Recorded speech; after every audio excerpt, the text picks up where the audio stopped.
Okay, good evening everybody and welcome back to Press Play. I'm your host JJ48 and tonight we are returning to Korriban in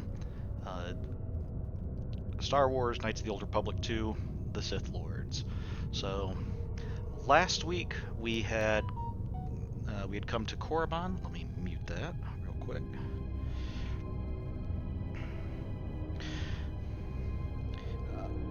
We found out that since our last visit in the last game, the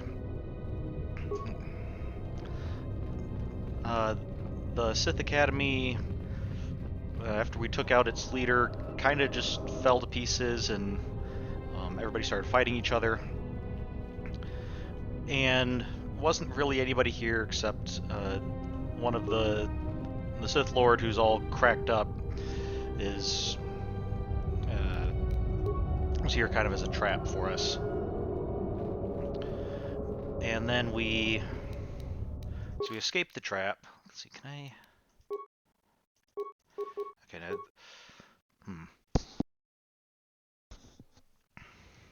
Unfortunately, the maps in this game are just, you're on a map and that's it. I can't really like zoom out to show the rest of it. But we were at the Sith Academy.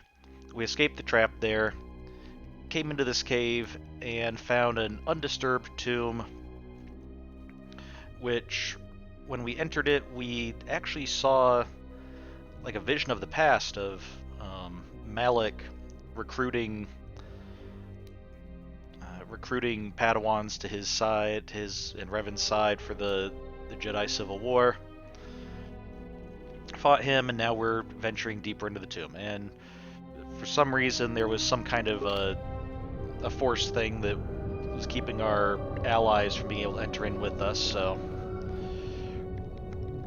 we are going it alone. No, that's the other entrance.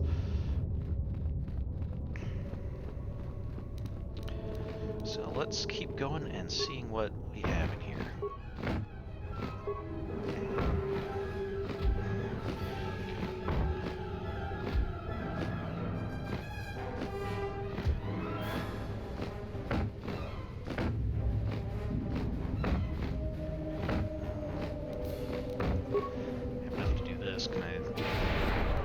I can hit him with it, good.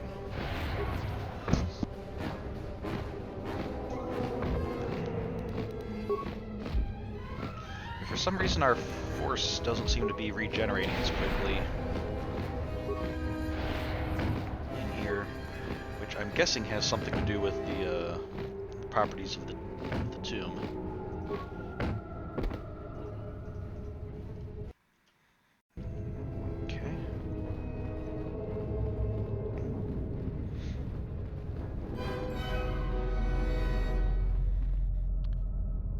This looks inviting.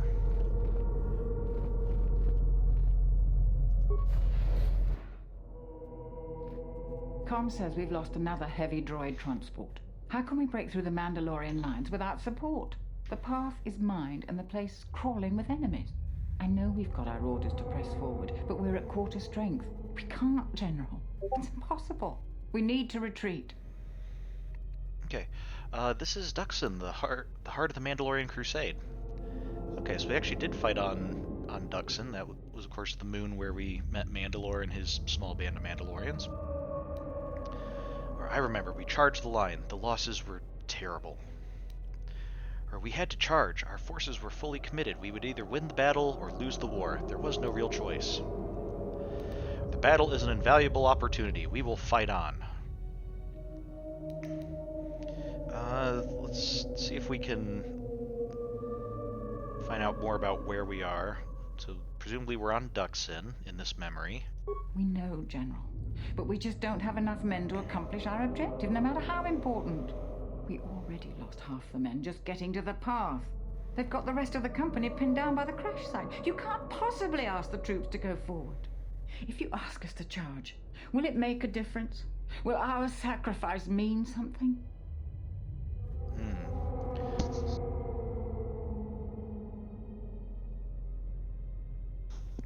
Okay, only Revan could answer that. Even afterwards, no one could piece together exactly what happened. We won, though. Taking the path was just one of 100 feints. It was unnecessary for victory. War calls for blood. Yours was taken that day. Searching for meaning is pointless.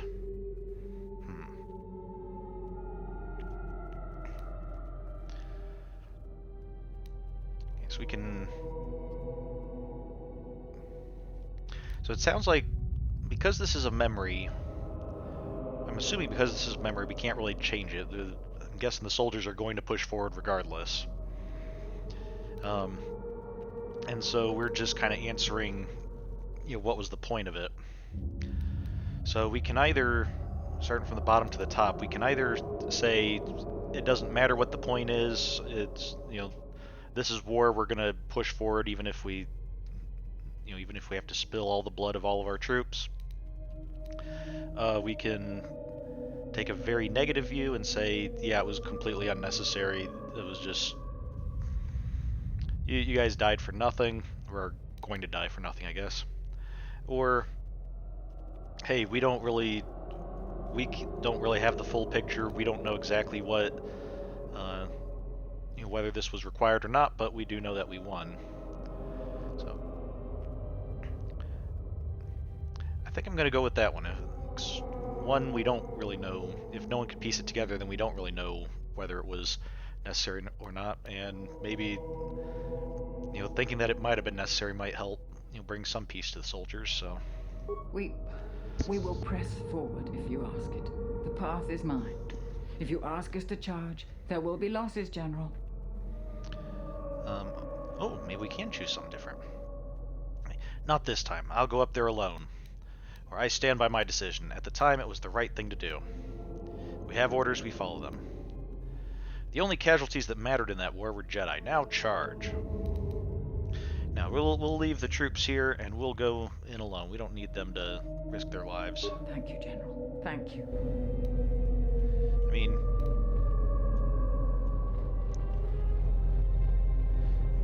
presumably we can't go around this way, because there's a little bit of rubble and, might scuff our boots if we tried walking through that. Can't get this way because we'd have to take a slightly larger step than normal, and that might look a little silly. So there's nothing to do but head through the heavily mined area. And our force is depleted, so we can't do that. So, okay. Let's see. If our force weren't depleted, it'd be rather trivial to just destroy these, but the force doesn't seem to want to come back. So, how much is this going to hurt if I just walk through it? A bit. Not terrible, though.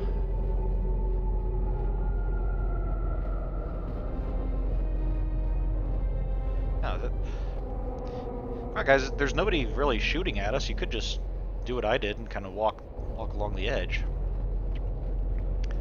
Like there's no real need to hurry or... What's down there?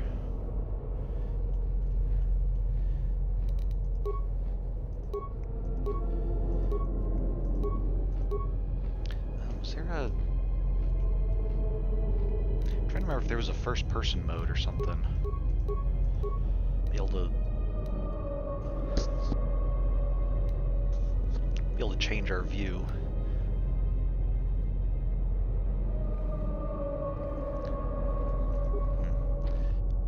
It just seems like a bottomless pit, which is a little bit odd to just have a bottomless pit in the middle of a battlefield, but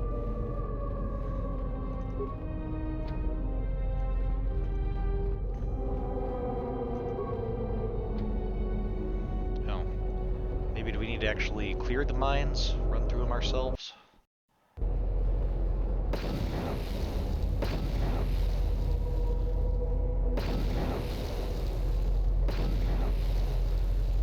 Okay, before I clear the last one and presumably trigger whatever is going to be triggered, I'm going to just try to heal up a little bit. Wait, no, I can do that from here.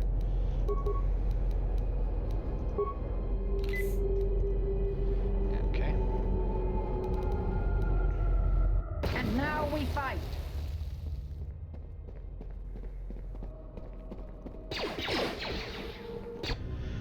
there's your problem. What are you guys doing just carrying swords? Why don't any of you have blasters? And you, sergeant, captain, what? You don't have any weapon. I mean, I don't have any weapon either, but I'm also a Jedi who uses like force techniques and stuff, so I can still attack a little bit from range.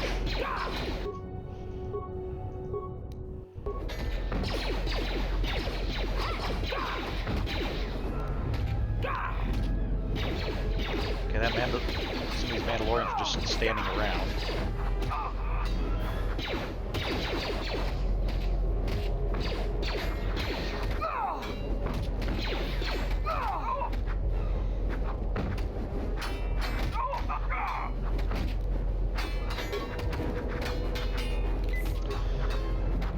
Okay, I'm guessing these Mandalorians weren't exactly champions of the battle circle.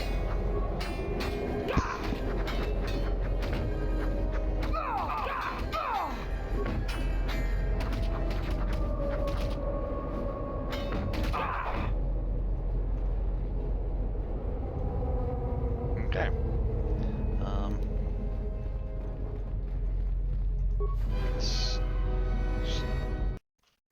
Okay, opens into a single little side room dead end.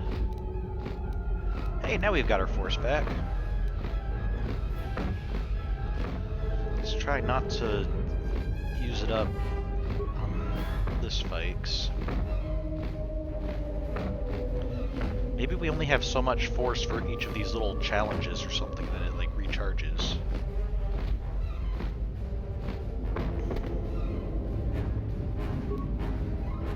Okay, hyper-adrenal alacrity. A wicker footlocker.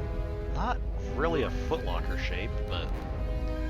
Okay, chemicals, Chani dueling shield, explosive rocket, Zabrak field armor, and parts. Okay.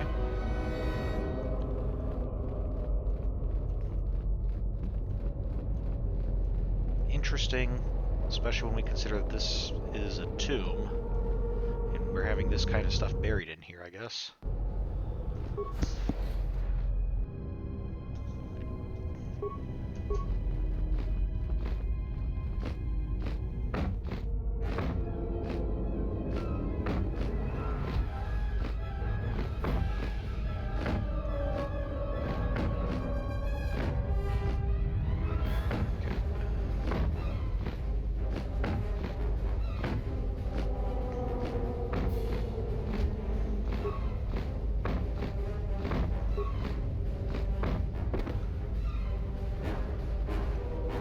I wonder if Chiracs are rather territorial. Maybe that's why we just find like one in an area, and we don't. I don't think we've usually seen multiples unless it was in a large area where they could spread out a little bit.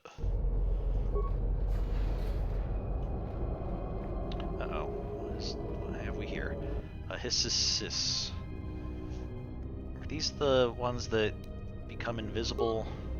Or can be somewhat invisible?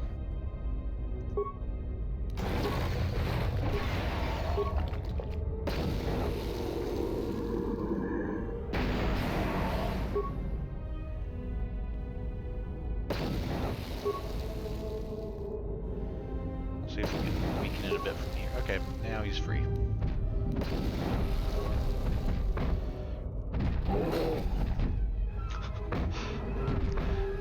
Okay, don't usually see animals fighting like that, where they have teeth and claws and horns, but they're going to turn away from you to hit you with its tail. I don't know, maybe there are some animals that fight like that, but that doesn't... It seems more like an actual fighting move rather than a hunting move, which is what I generally expect more from animals.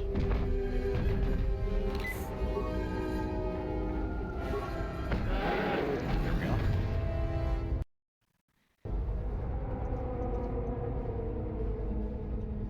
You don't have any remains? Alright.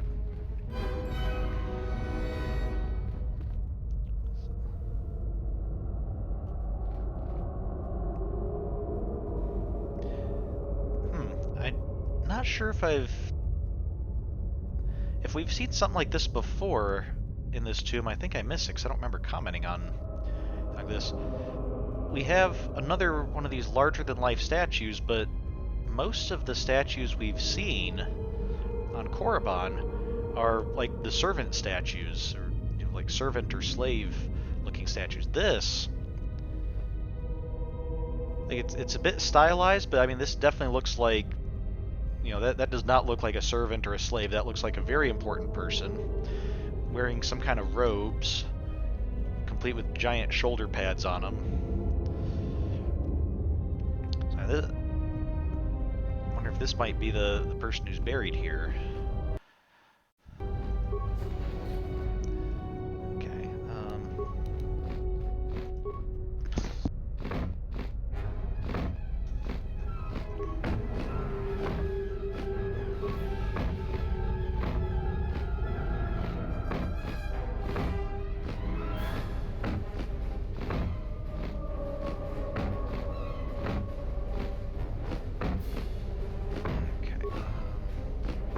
So I wonder, did these both go the same place, or...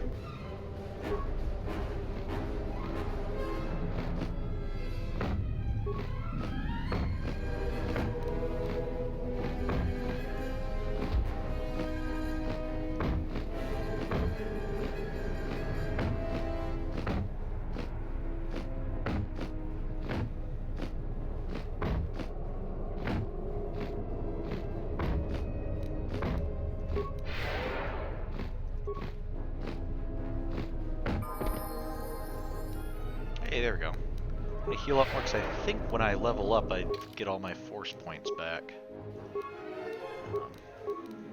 Which means maybe I should hold off on leveling up, but we're not gonna do that, so. Hey, another rank of unarmed specialist. That's good.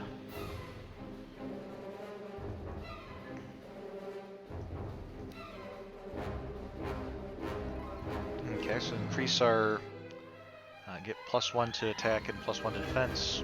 I mean, it's +3 and +3, but compared to our what we already had of +2. Okay. Do we have any new force powers we can upgrade? Speed, I haven't really been using much. I guess that's the best we got at the moment.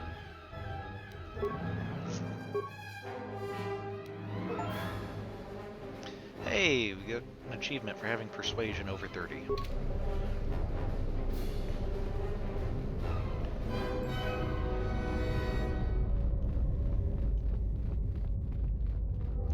Let's check this way, see what's... Oh.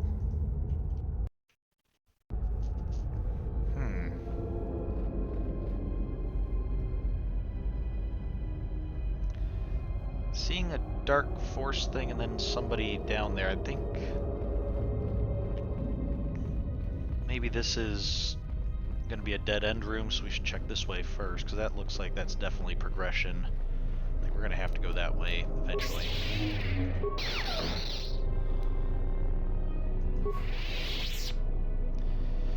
Yeah, this looks like a dead end. Dead Jedi. Guess it was certainly his end. Okay. Credits Krath Holy Battlesuit. Sounds interesting. Okay. Nebulish's datapad and improved ion energy cells. So an upgrade for, I think that's for a blaster, maybe that's for a lightsaber. But let's see what the datapad says. This is the journal of the Jedi Nebulish. Most of the data has been purposefully deleted. One entry remains. The visions, the visions! They thought to trick me by taking the form of my fellow Jedi, but my disciple is so strong. My discipline is so strong. I tricked them back. One fell to the Chirac, and the others fell to my lightsaber. Oh dear.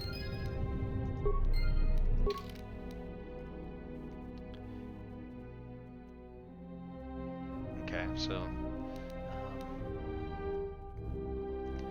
face a second vision depicting one of our bloodiest battles during the Mandalorian Wars. We had to choose whether or not to repeat the orders we gave long ago, which resulted in many casualties. What does that have to do with this Jedi? Ah, here we go. Found the corpse of the Jedi Nebelish. From what you can piece together, it appears several Jedi came to investigate this tomb. Some fell to the tomb's traps, and the rest were slain by Nebelish, who was driven mad by the visions. Oh dear, so he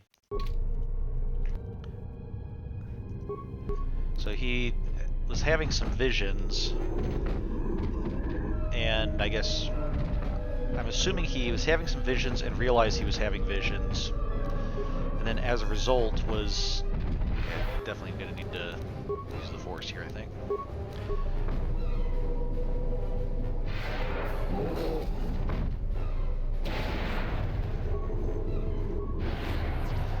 And then, because he knew he was having visions, then when he saw his actual teammates appear, he thought that they were just visions as well and ended up striking them down.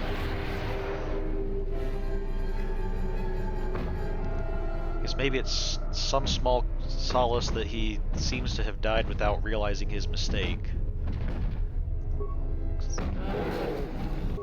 Okay, let's...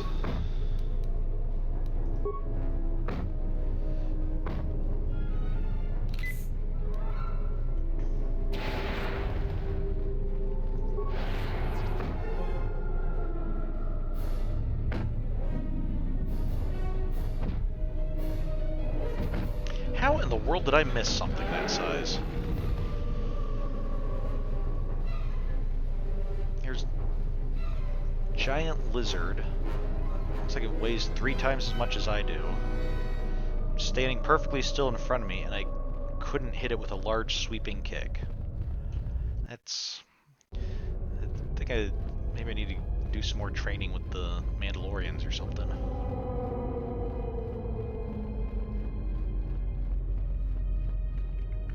What's going on here? Kreia. You are to be commended for making it this far. Kreia, what are you doing here? If you knew of a shortcut to get to here, why didn't you tell me? It's good to see a friendly face in here. Yeah, it's nice to finally see someone who is totally a friendly face and not a vision.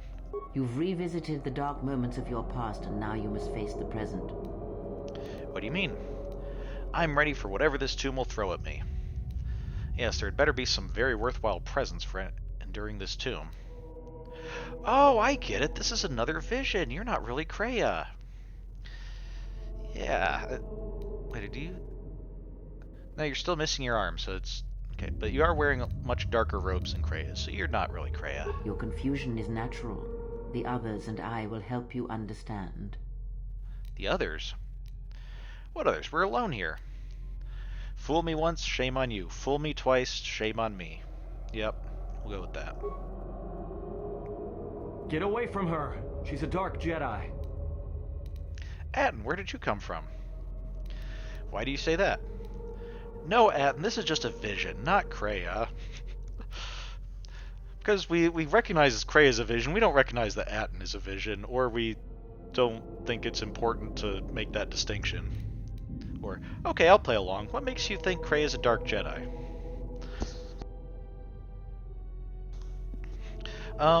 Let's see if we can convince Vision Atton that Vision Kreia is a vision. Atton, I've had enough of your snide contempt. Kreia, calm down.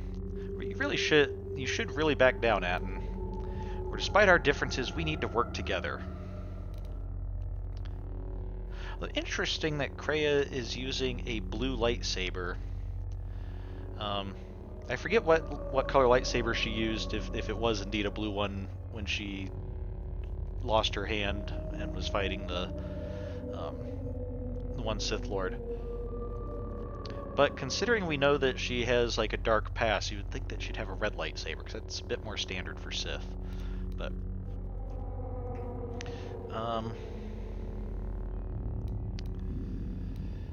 yeah, despite our differences, we need to work together. I think that's going to be the lesson of this vision. Hey, what's the commotion here? Stay out of this, Beodor. This is a personal dispute between Atton and myself. You're threatening Atton with a lightsaber, and I'm supposed to just stay out of it? No. Can I just say something? Where everyone put away your weapons. Why do I even bother? Yeah, this one kind of seems to be the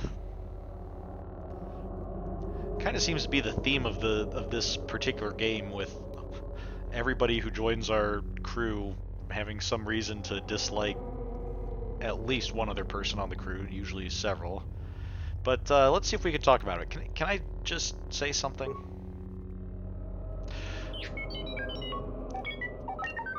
Finally, the voice of reason. You would challenge me? You sorely underestimate the power of the Force. Think again, Kreia. Your dark influence will end. Your friends are all arrayed against me. Will you stand for this? What they are doing is wrong. I will stand with you, Kreia. Or, my friends are right, Kreia. You have been manipulating me from the very beginning. Or, I think I'll just stand back and watch. Or, you're all just visions anyway. It doesn't matter what I do.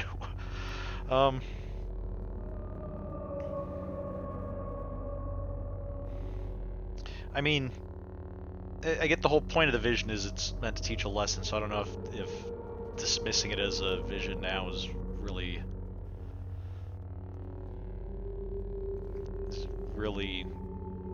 great. But on the one hand, yes, Kreia has been rather manipulative, and that's not great. But, I mean, other than, I guess, threatening to cut down Atten with the lightsaber, she hasn't done anything particularly wrong yet, so them all deciding to just attack her seems like that's not really great either. So do we take a side? Do we stand back and just let things play out? Or do we point out that, like, yeah, you're all just visions?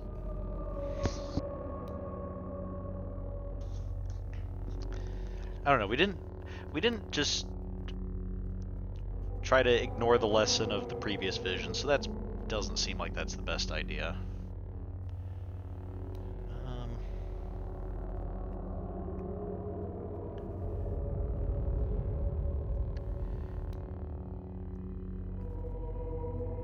Let's see.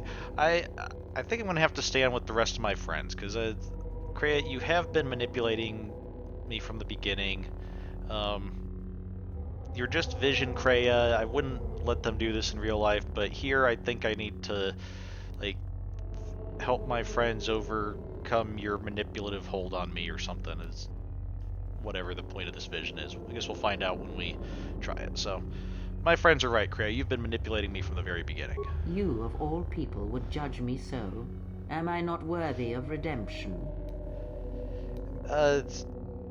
You're right. I'll defend you so that you may live to pursue redemption. What? I mean, on the one hand, yes, I don't believe you're beyond redemption. But on the other hand, I'm not gonna, like, cut down all my friends to just on the off chance that you might, like what about, you know, what about them and, you know, some of the darker ones, their chance of redemption, or the ones who are just trying to protect me and are doing the right thing anyway. So I'm not sure about that. Or, you're beyond redemption, Kreia. Prepare to die. Or, okay, I won't attack you, but I won't stop my companions from doing so.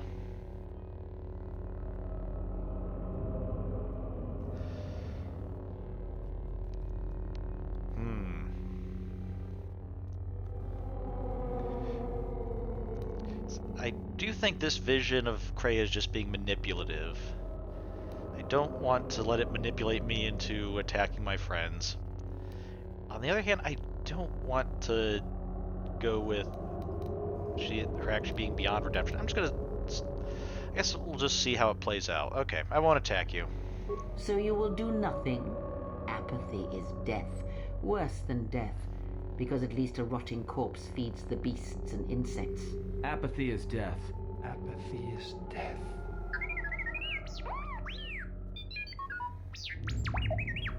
I kind of get the feeling there was no right answer. Apathy is death. Apathy is death. Statement. Apathy is death. Apathy is death. Apathy is death. Apathy is death. Apathy is death. You already said that. Okay, so now I get to fight all of you. Okay. Oh, interesting. So this... Now we have a... Looks like another, like, Sith Lord looking guy, but he is, like, bowing his head forward and supporting a pillar, so I'm not really sure what to make of that. It's like a cross between the slave statues and the Sith Lord statues. Okay, so now I guess we have to defeat all of our companions. Because apathy is death. So the third vision pitted all of your companions against Kreia. You had to choose whether to defend an evil Kreia, attack her, or do nothing. Maybe we should have attacked her.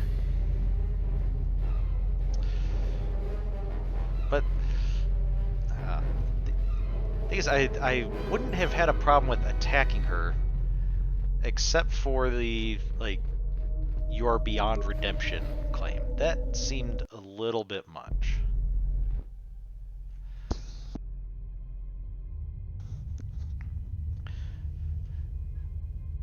Hey, many people were wondering where the great Revan disappeared to. Revan! But I thought you turned away from the dark side. It can't be. Why are you here? Trying to see. We've seen all these visions. Why on earth would we think that this is the real Revan? But because he is still wearing his mask and stuff, and Kreia did mention in the last one that we're turning from the past to the present, so I am kind of curious. Why are you wearing your mask again if you turn away from the dark side?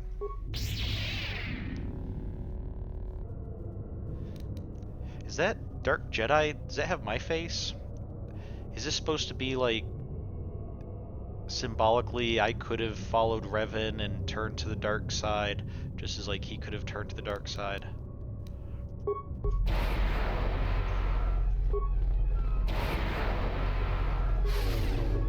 Oh. Okay, that's... Okay, I think we're, gonna get struck down here. Okay, it was part of the vision was to lose.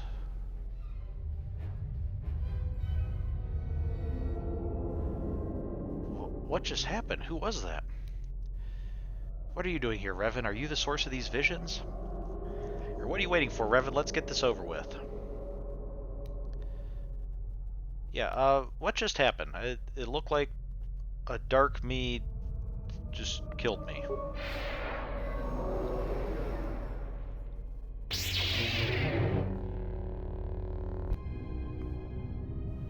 Oh, couldn't even heal me up all the way, just half heal. Dark side points gained. Why did I get dark side points?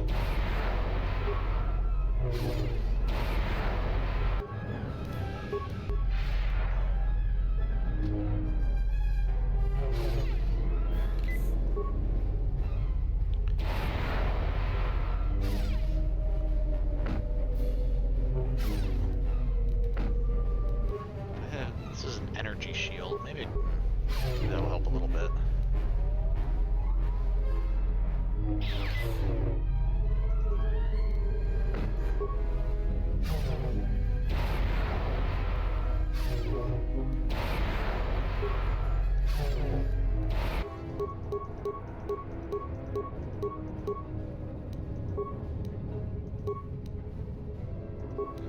Yeah, I'll use a battle stimulant as well. Probably should use one earlier, but...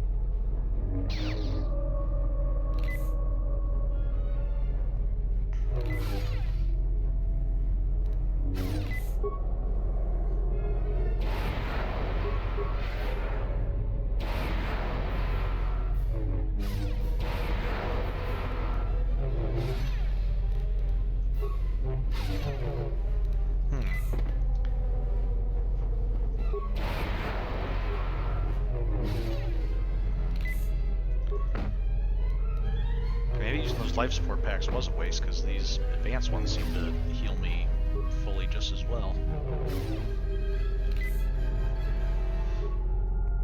Okay, so is it impossible for me to die here, or am I just getting really lucky on not actually hitting 0 hit points? 'Cause it looks like I've been awfully close a couple times.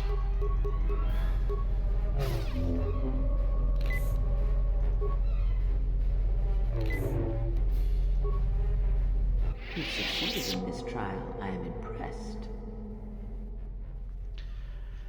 This was all a test? Or succeeded? I don't know, Kreia. I feel that this tomb has changed me, and not for the better. Was I supposed to learn something from this? I'm sick of your counsel and your voice inside my head. I'm ready to leave. Yeah, I don't like that I got some dark side points. Maybe that was for just sitting back and doing nothing, although it didn't happen until after I faced my dark side self, so I feel the tomb's changed me, and not for the better. You overestimate the power of the tomb. Any change you feel is coming from within yourself. Instinctually, you know your true path. Trust in your feelings. They will lead you in conquering the many challenges that the future holds for you. What do you know of the future?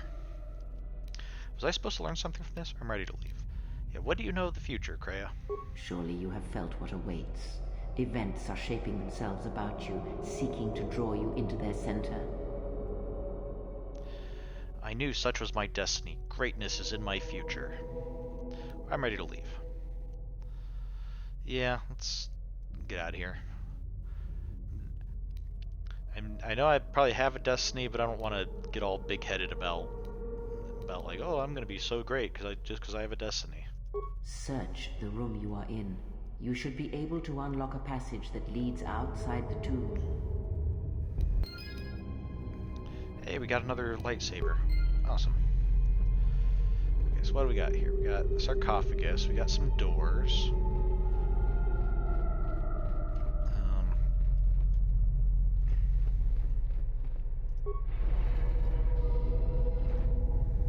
Okay, we've got some more wicker baskets. Ubi's environmental suit, some credits, construction kit, and a rocket. Okay. Mandalorian power shield, skills implant, grenade, skills system. It's probably a stronger skills implant. Superior agrinium grip, and some credits.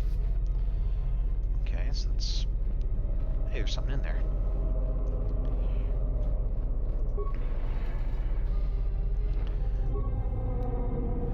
Chemicals or hyperadrenal strength.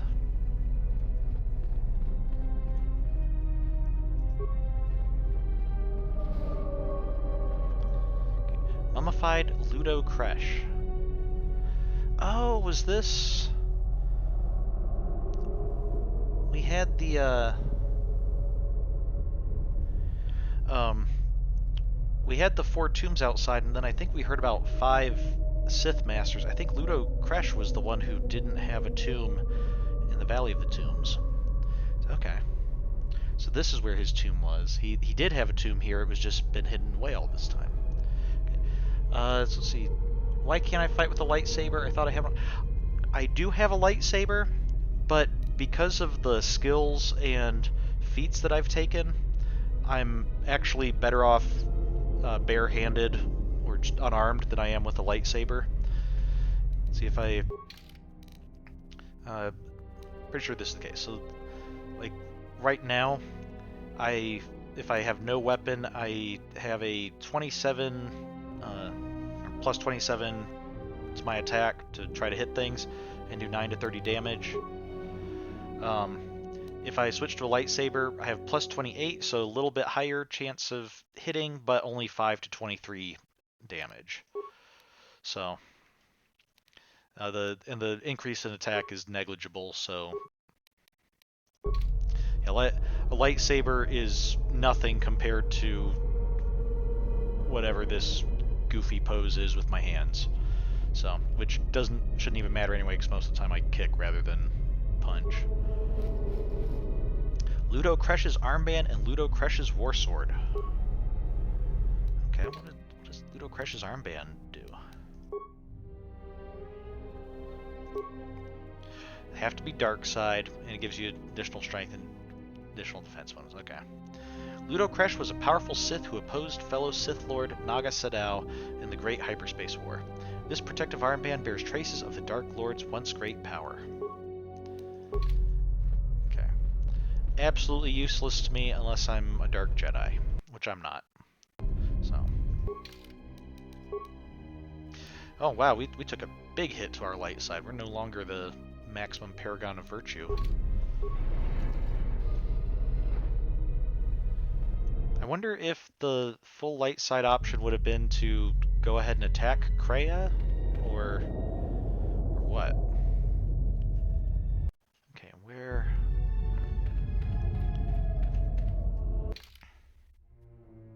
Okay, we're here.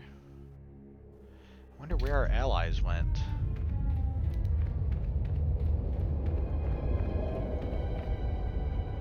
Can I bring him back? Let's see, who did I have with me? Beodur was one of them. Let's get Mira. There we are. Okay.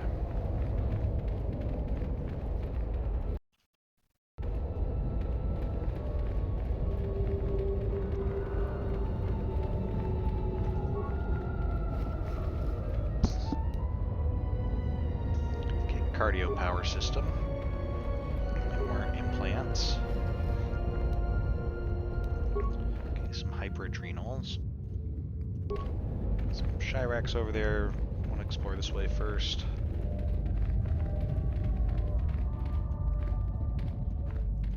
Alright, let's head in among these guys. So I mainly want to try with my companions, traveling with people that I don't have That's another one for me.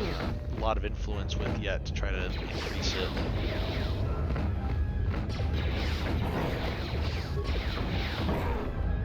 That's another one for me.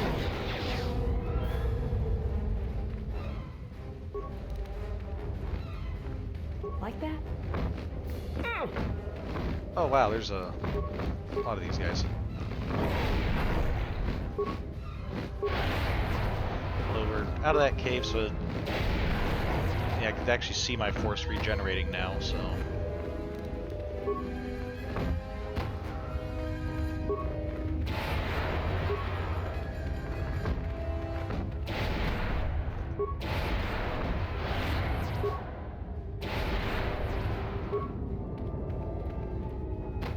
How do you like that?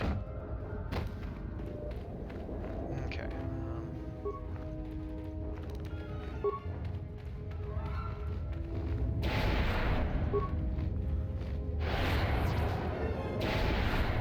Why are there so many paths through this cave? Whoever built it was not thinking of efficiency in exploring it.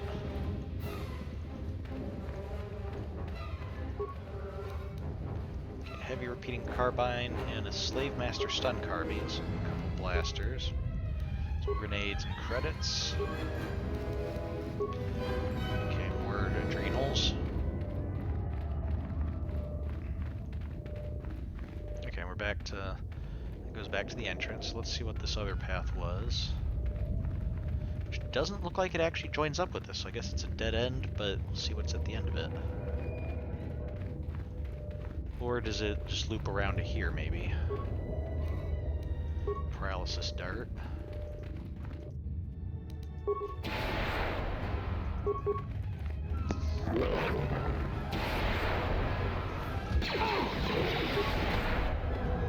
Get this over with.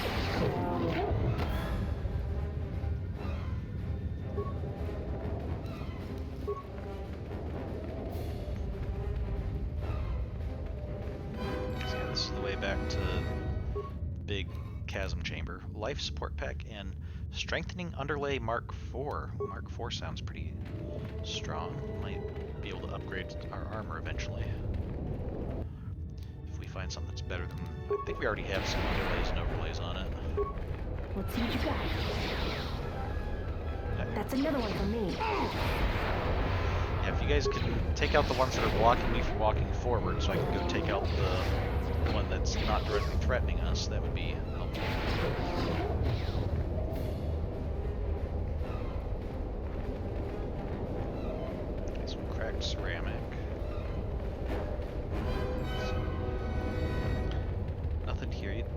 going to be some kind of a treasure trove back here. I wouldn't think that necessarily in like a real cave, but in a video game cave, absolutely.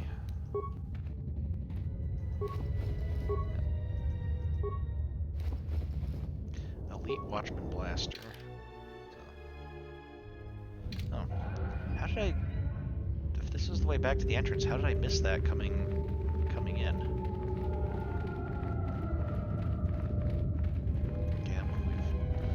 Yeah, I must have like turned right there, expecting to come back to it or something. Okay, so I think we're ready to go back to the ship now. When we get on board, nobody team up against Kreia. Let's not do that, okay?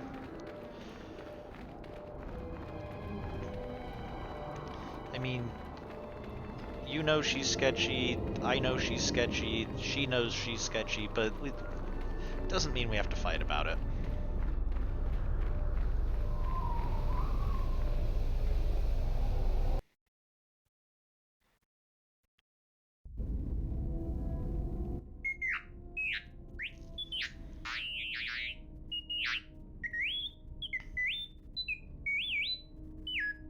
Who are you talking to? Oh. Message from Kelborn, what is it? Thanks, T3. Please tell me what Kelborn said. This better be important, droid. Okay, Kelborn I think was the one on Onderon, the Jedi Master, so let's hear from him. I received an urgent communication for you from KotOR. Mandalorian. Return to the camp as soon as possible and I will tell you more. Okay, no, that's right, he's one of the Mandalorians. So from KotOR. KotOR was the Jedi Master, I think. You got a message from KotOR? So KotOR is trying to reach me. I expected as much. I'm kind of surprised he sent a message through the Mandalorians, though.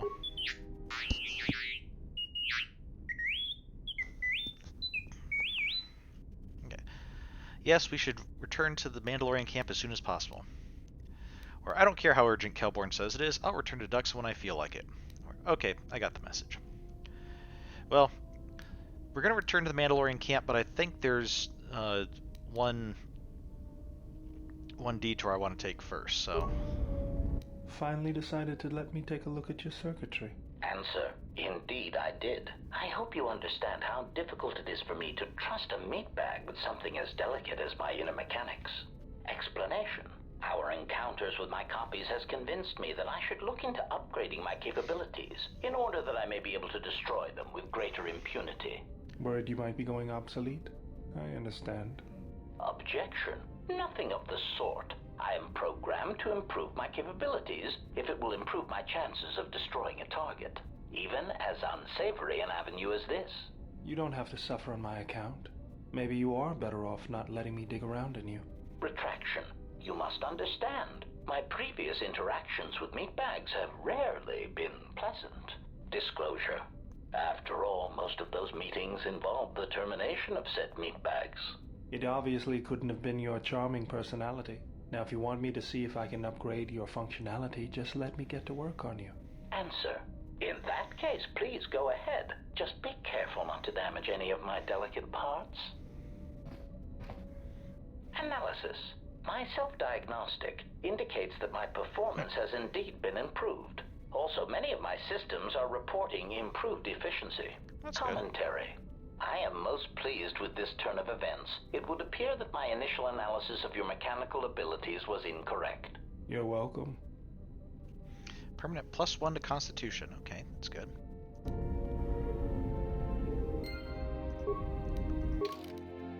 Okay. We've received word from Kelborn on Dxun that Master KotOR has an urgent message for you. Kelborn has asked you to return to Dxun as soon as possible. Alright, let's talk to the crew. See if we can unlock anything new. Because we have Visas. My life for yours. I had some questions for you. I will answer what I can. Okay. How do you see through the forest? Oh, I don't don't know that we've asked that. If you wish to know, Okay. perhaps it is possible to show another what my people see. What I see. First, you must close your eyes. The surface of the ship, its sights, will only be a distraction. Now, in your mind, reach out. Have we done this? Listen for my breathing. Do not focus on the sound, but the life behind it. Imagine its energy, its texture, in tandem with the breathing. And then in your mind, step back from the image and see what remains. There. It is not as difficult as I thought. You learn quickly. You've gained bonus force points and foresight. This allows you to perceive the alignment of others and see through some obstacles to the threats beyond. Okay. It will take effort to maintain such sight, but you now have that power, and with it you can use it to see life around you in a different way, as I used to see it. Okay. Cool. Thank you. I'll be going now. Okay, so we increased our maximum force points. Let's check out Beodur. I think I might increase my repair. Might increase my repair just to be able to work on the droids and improve them if that's a requirement. Yes, General? Okay, you don't have nothing to talk about? Sorry, General, I'm flat out. Something else I can... Okay, never mind. Query, is there someone that you need killed, Master? Okay, no, just some questions. Statement. Ah, more questions. Wonderful. Okay, I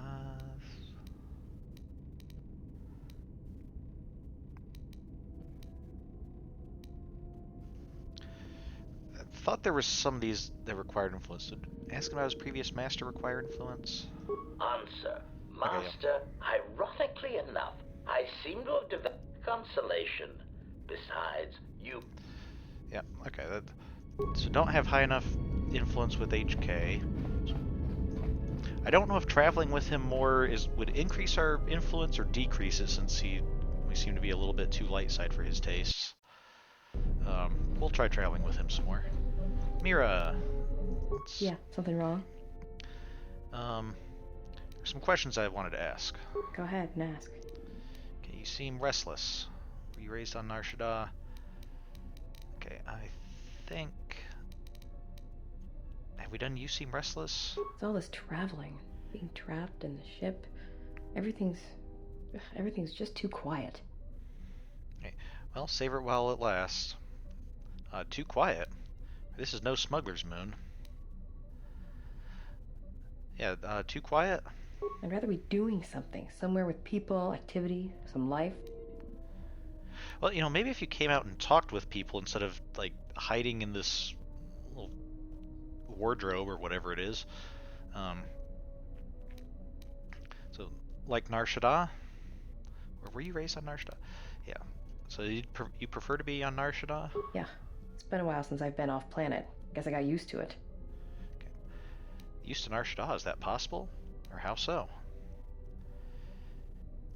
Yeah, how were you used to it? Well, Nar Shaddaa may be one of the biggest cesspits in the galaxy, but it's got a life to it. Activity, aliens, people, refugees. It's like noise, but relaxing. Like the hum of a hyperdrive.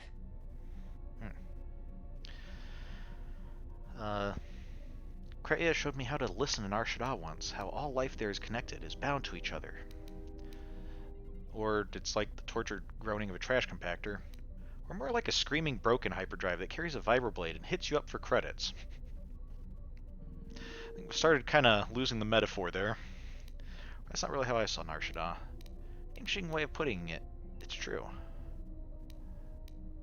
Or Nar Shaddaa is a cesspit. There's far better places in the galaxy. Let's tell her about how we listened to Nar Shaddaa once. Yeah, well, I wouldn't go that far. I'll believe it when I see it. Maybe one day I'll be able to show you. Or forget it, I had some other questions for you. I mean, we managed to make Atten a Jedi. Can we make you a Jedi? No thanks.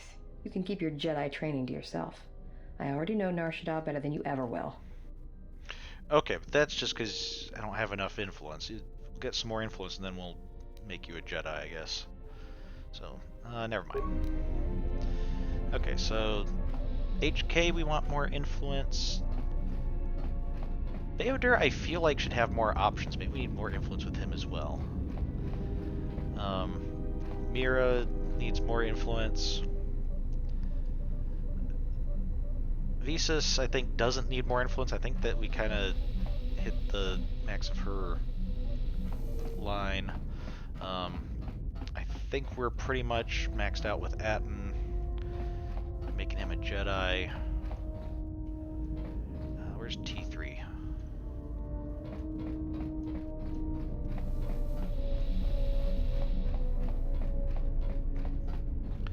Here he is. Let's see, how do I...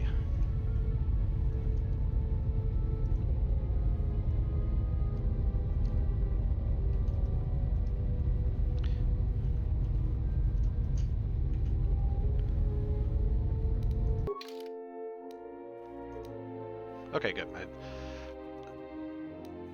Knights of the Old Republic 2 has this weird thing where it has a console that we can enter stuff into, but there's no... It doesn't seem like there's any visual thing appears on screen when we do the console, so...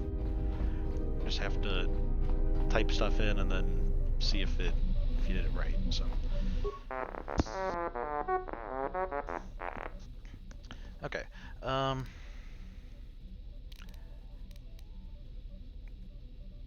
computer or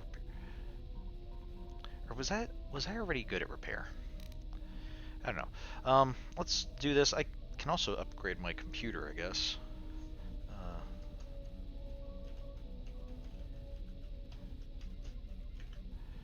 So let's try repair first. Maybe some advanced maintenance is in order. Okay, so then let's not waste any time then. Or lock your motivators and unlock the side panel. Alright, that's good. Unlocking the side panel, give us some access.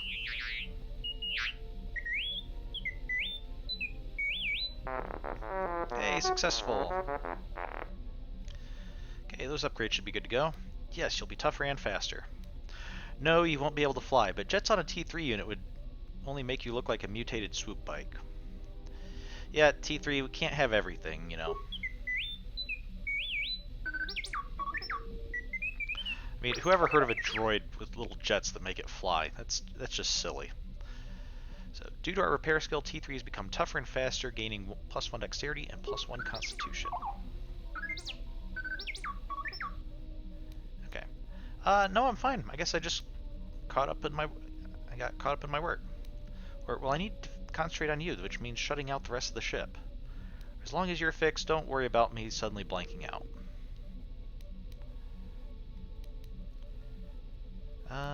Yeah, just got caught up in my work. That's all. I'm assuming. Okay, let's see if we can do some more work on you. Okay, okay, I might be able to upgrade your memory core. Alright, let me take a look. Or shut down for a while. This will be over in a second. Yeah, better shut down so just in case this goes poorly, you're not freaking out about it.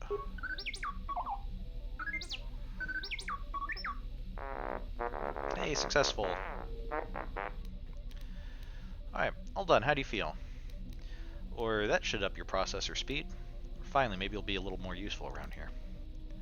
How are you feeling, buddy?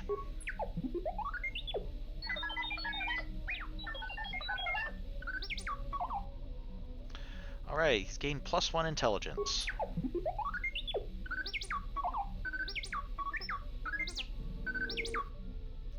Okay, what do you mean I faded out there for a second? You were shut down. Glaze, look, what are you talking about? I was working on you the whole time, there's nothing wrong. Yeah, you were shut down, you shouldn't have been able to see me at all. Okay, let's see, any other questions?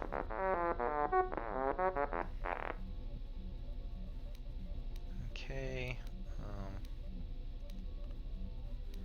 Oh, we can try upgrading your memory core again. Alright, let me take a look.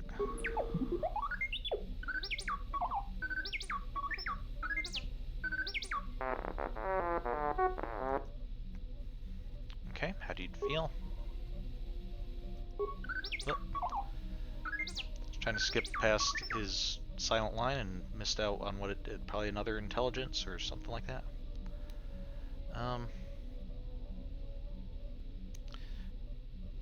Blank look? What? Me? I was working on you this whole time. Maybe I just got caught up in what I was doing. Or it's relaxing working on you. Maybe I just got caught up in it.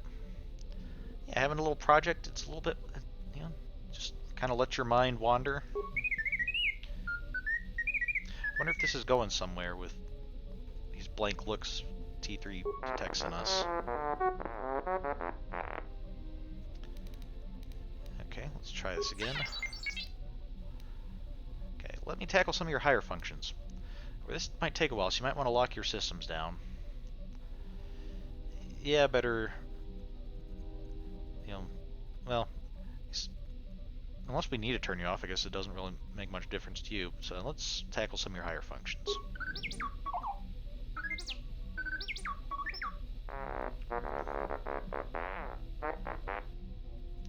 Okay, how do you feel? Okay, an additional +1 intelligence and +1 wisdom. I don't know, while I was working on you, I felt strange, detached. It was like I was meditating there for a second. It's strange, the more I let myself work on your core, it was like I was calming myself. Given the fact that we were like cut off from the Force and have only recently started regaining our ability to connect with it, I wonder if there's some connection here being able to work on mechanical systems. But yeah, the more we work on it, the more calming it is. Okay, let's see. Computer repair. Do you mind if I try working on you one last time? I keep feeling like there's something I'm missing. Alright, be still. Calm yourself.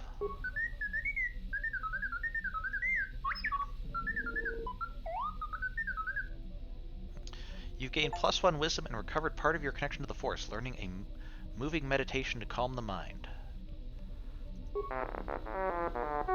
It's interesting. This time we didn't improve T3, we improved ourselves. Okay, yes, I'm fine. I feel calm, collected. Never felt better. Was I out for a long time? Or it's like I was meditating while working on you. Yeah.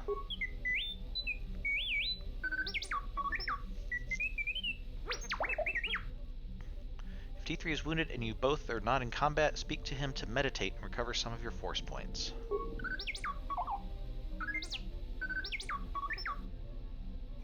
No, I'm fine, really. Let me ask you some questions. Let's see if there's anything else.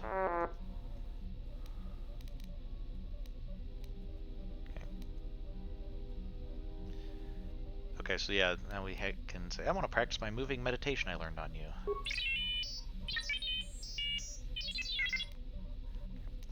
If you don't need maintenance, then I had some questions for you. Okay, I'll wait until you're damaged then, and then try to fix you. Okay. Cool. So, let's try Mandalore, see if we really traveled with him enough to gain any influence. I want to have a word with you. Okay. What is it? I wanted to make sure that we have some things clear.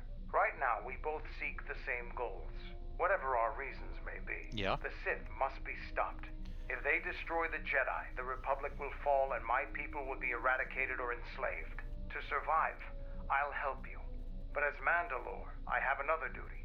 The unification of the clans. Okay, how do you plan on doing that? Or even if you could find them all, would they follow you? If you think I'm going to help you, you're mistaken. So how do you plan on doing that? After our defeat at Malachor, the survivors spread across the Outer Rim, many taking up work as mercenaries, or worse.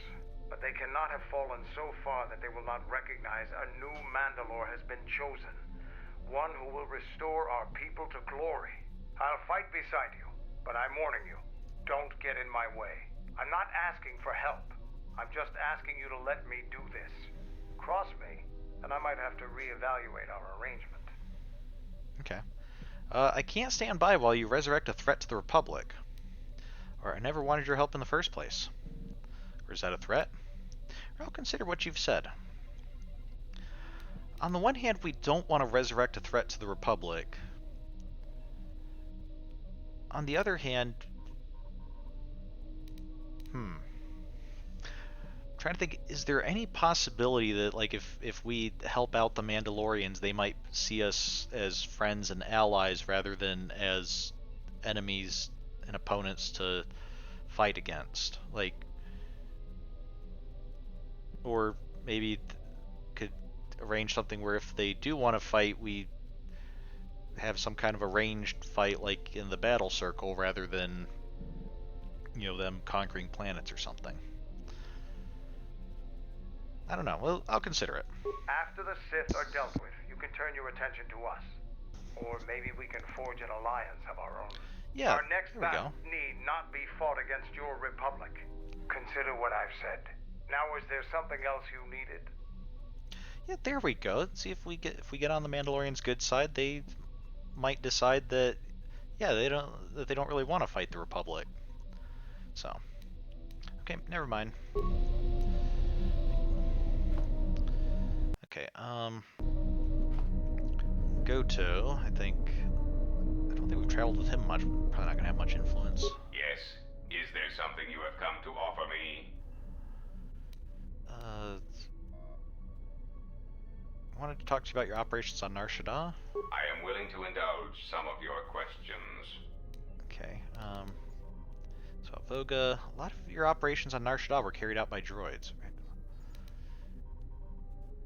Okay, sorry if we've already covered this, but I'm not remembering these, so let's ask about Voga. What about him? I am certain you would know more about his activities than I would. I warn you, once you deal with the Hutts, they will always have a hold over you. But I am certain that in your short-sightedness, such eventualities do not bother you. Got that right.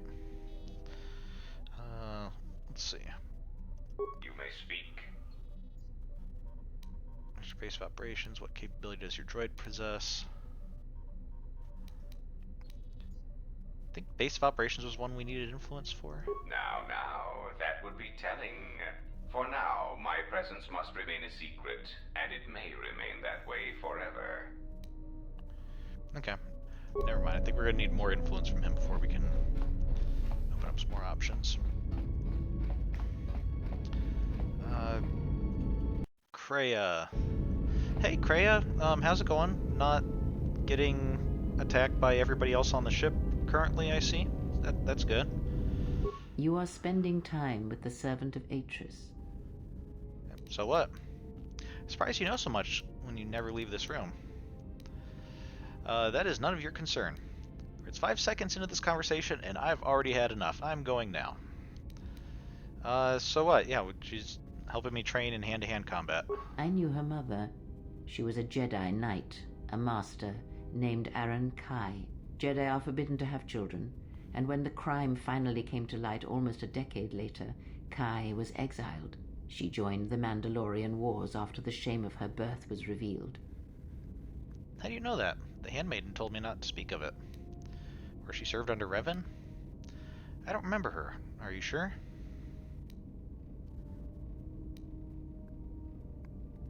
I wonder how many Jedi participated in the Mandalorian Wars. Like, would it have been feasible that, you know, as a Jedi, well, if she served in the Mandalorian Wars, I should have known her? Or were there so many of them that it's like, well, yeah, of course, I knew a handful who served with me, but not the thousands of others or something. I don't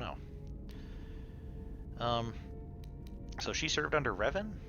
Revan welcomed her, and she was said to be a skilled warrior, beautiful and strong in the Force. The Force flows strongly in the blood of those born from Force sensitives. I doubt that Aaron was any different. If the servant of Atris is of her blood, then the potential lies within her. If you train her, if you teach her the ways of the Jedi, you will be asking her to break her oath to Atris. It would be best not to train her, and let the bloodline die with Telos. Then why'd you bring it up at all? Like, I wasn't even thinking of training her as a Jedi until you... Or is that exactly what Kreia wants? That she's like, oh yeah, I'm gonna bring this up and then tell you not to do it just so you do it anyway to spite... Kreia is very irritating to try to figure out. Okay, but shouldn't she know her heritage? Or awareness. You said teach her the ways of the Jedi. Curious choice of words. What, like, oh yeah, we won't teach her the ways of the Jedi. We'll teach her the ways of the Sith. Or no. I do not wish to train anyone. Or how could I train her? Yeah, that was a curious choice of words, Kreia. What's up with that? Ah, that was an interesting choice of words indeed. She has sworn not to follow the path of the Jedi by her oath, but even that oath is limited. One does not need to be Jedi to learn the ways of the Force. I suspect it cares little for our codes and philosophies. But there is only Jedi and Sith. So what are you proposing? So what you are proposing seems a greater evil. I don't know that that's true. Because from what we've seen of the Jedi Code and the Sith Code, both of them seem to have some elements of truth, but neither of them seems to be the whole truth. And so it seems like both of them have their own views of the Force. And of the two, I definitely lean more towards the Jedi side, but I don't think that means that, like, oh, if it's not the Jedi Code, then it's automatically evil. There could definitely be some, some way to bring in like teachings from the Jedi and the Sith, preferably with the caring and selflessness of the Jedi mixed in, and it could still be valid. So, are you proposing teaching her the ways of the Sith, but shouldn't she know her heritage? Yeah, I was joking before about like, oh yes, we should teach her the ways of the Sith, but from this, I don't think that's what Kreia is suggesting, because I suspect it cares little for our codes and philosophies, saying that like, yeah, you can teach her about the Force without, having to teach her some specific code that she has to adhere to. So yeah, how can I train her? You must train yourself first. The time will reveal itself. Yet if you persist as you have, building her trust, then you will be training her, whether you know it or not, until the choice is hers, not yours. Okay. Never mind, I'll be going now. Before you go, a word of caution. Spend time with her if you must, but recognize where your true loyalties lie, to the galaxy and yourself. And to my friends. My feelings for her are none of your concern. My loyalties lie to my friends and allies. I don't need a lecture from you. Jedi have no attachments. Yeah, my loyalties lie to my friends and my allies. Even you, although that does make it difficult if every single person on the ship turns against you, I will admit. Ah, so it is loyalty you claim when you squander away your time with her. Never have you wondered what it would mean in the Ichani rituals if the two of you sparred and fought, and you won, completely and utterly? If perhaps she would give in, surrender herself to you? Few are the thoughts that can hide in the shadows of your mind. Exile, and such passions are not strength, but erosion. Okay, you realize I've talked to her like 3 times on board the ship. That's hardly spending all my time with her, like you seem to suggest. So I never felt anything like that. Maybe you should keep your thoughts to yourself. My feelings for her are nothing like that, and you know it. If you think you know me, you're wrong. Perhaps and perhaps not. We shall see. Yeah, Kreia, that's nothing like what we're going for. I just want to have all my friends and allies be strong and see if I can turn them all into Jedi, if that's possible. No?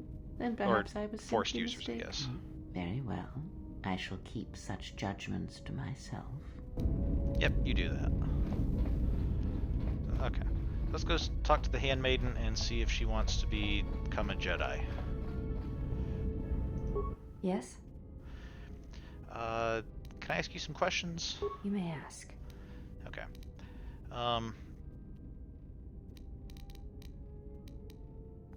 Okay, so I guess just ask about her mother, or talk about your mother. What of her? As I said, I knew little about her. Did you know she was a Jedi Knight?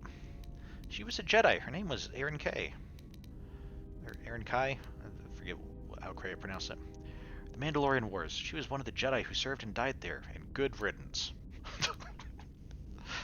Wow, what a way to tell somebody that you just found out about their mom that they never knew. Let's not go with that one. Yeah, did you know she was a Jedi Knight? This is already known to me. Why are you telling me this? Okay, because the Force runs strong in bloodlines, and you could learn to use it to help others. Or it means you may be able to feel the Force as well. Or you can use that same power, but take a stronger, darker path. It's probably not something to encourage. Yeah, you can use it to help others. I do not know enough of you yet to speak of such things. I do not know your stance, your heart. Perhaps if we were to train together in battle, my thoughts on this would be clearer, but not now. Okay. Let's see. Never mind, I'll be going. So, we might need to be able to beat her in combat. Which means I might need to bump up my strength a bit to be able to actually accomplish that.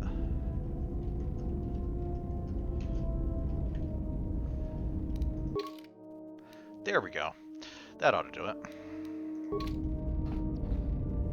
Okay, yeah, let's do this. Yes? We're gonna spar so that I can train you to be a Jedi, or not a Jedi, a Force user, so that you're not breaking your oath, and then we'll have another Force user on the team. So, Training is something reserved for certain cast members of the Echani, but I do not see the harm in instructing you in some basic principles. I do not understand how you and Atris fight, but I will instruct you on how Echani children are raised on warfare. okay. Yeah, because I think we still haven't beaten her even once, so let's try. All Echani fighting principles rely on foundations. If one does not understand the most basic of fighting moves, it is not possible to understand the higher tiers. It is similar to learning the alphabet of a language before being able to use words, then sentences. Okay, again, that's really kind of dependent on the written language, not as much the spoken language, but yep, understand, I'm ready. As a foundation, I will instruct you in our elementary movements. The body itself is the first weapon you must master. It is not something that can be described. Let us duel, you and I, and that shall teach you more than my words can. Use only your hands and feet to strike at me, nothing else, or our combat shall be over. Okay, yeah, we've done this before. No force powers, weapons, or items, got it. Very well. I shall match my movements to resist your efforts. Enemies surround us. Now is not the time for words.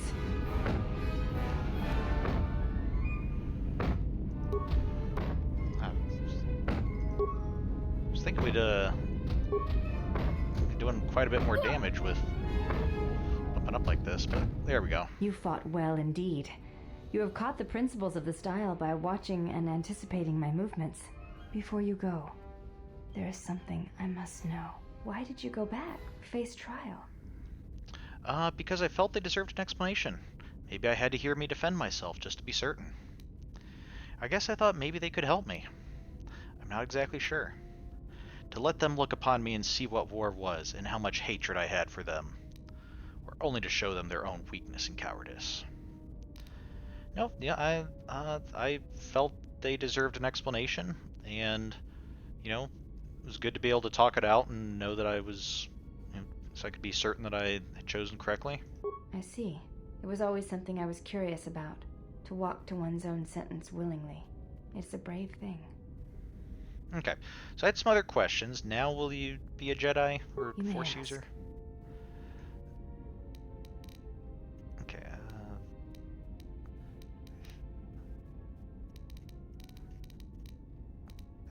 yeah, let's talk about your mother. What of her?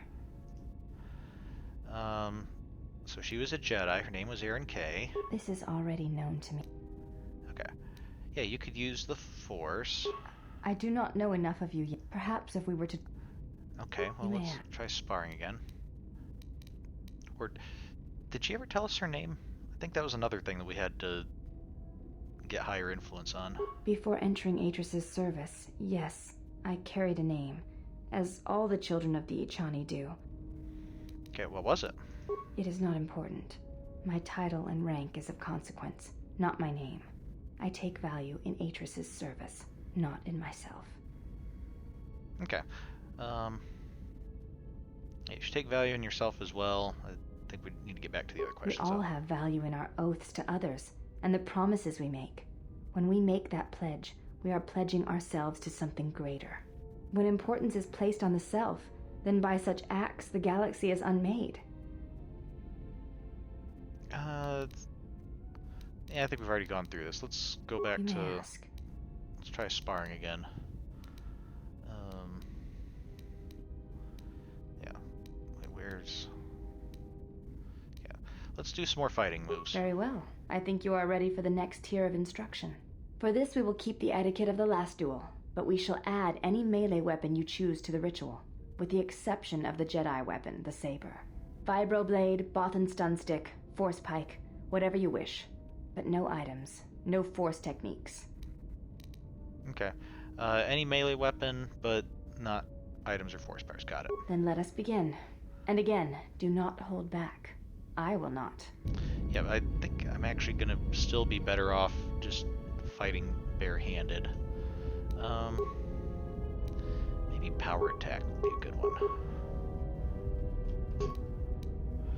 Okay, light side points gained. We've gained some influence.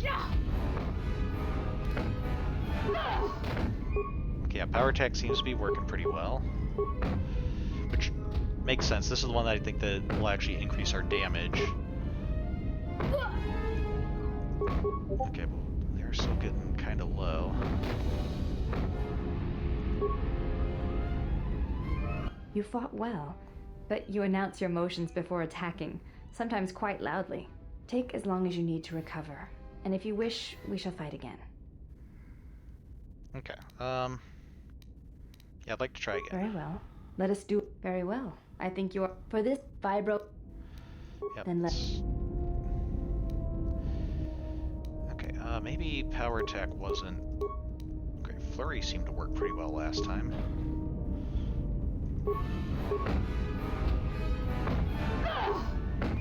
Okay, stop knocking me down.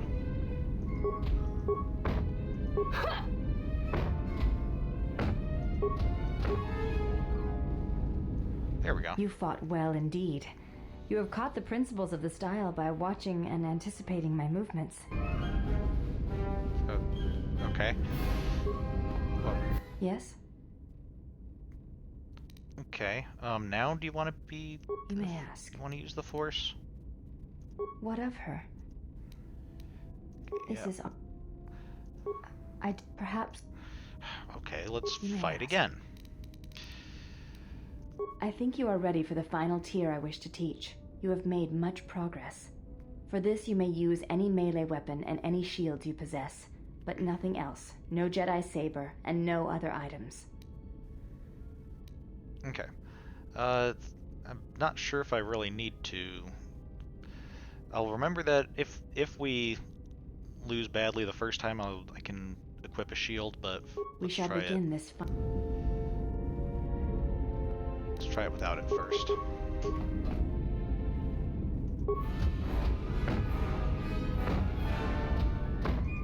Okay, yeah, flurry definitely seems to be the way to go, getting these extra hits in.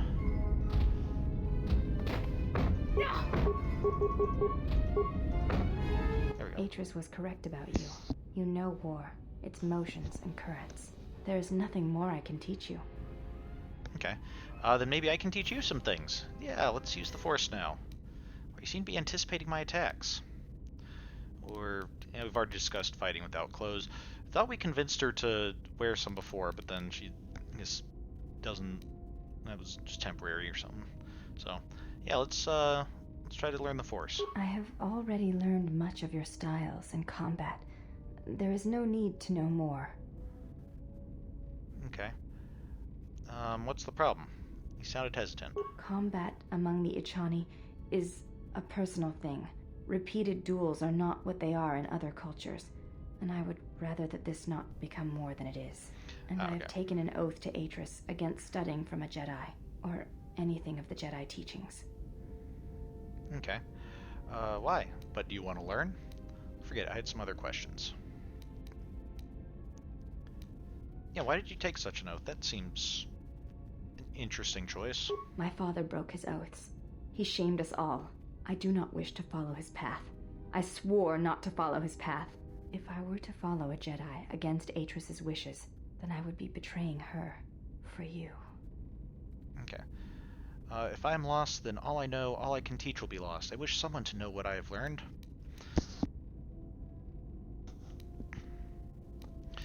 There is no betrayal in learning. It is important to me that you know the Jedi, that you know who I was, who I am.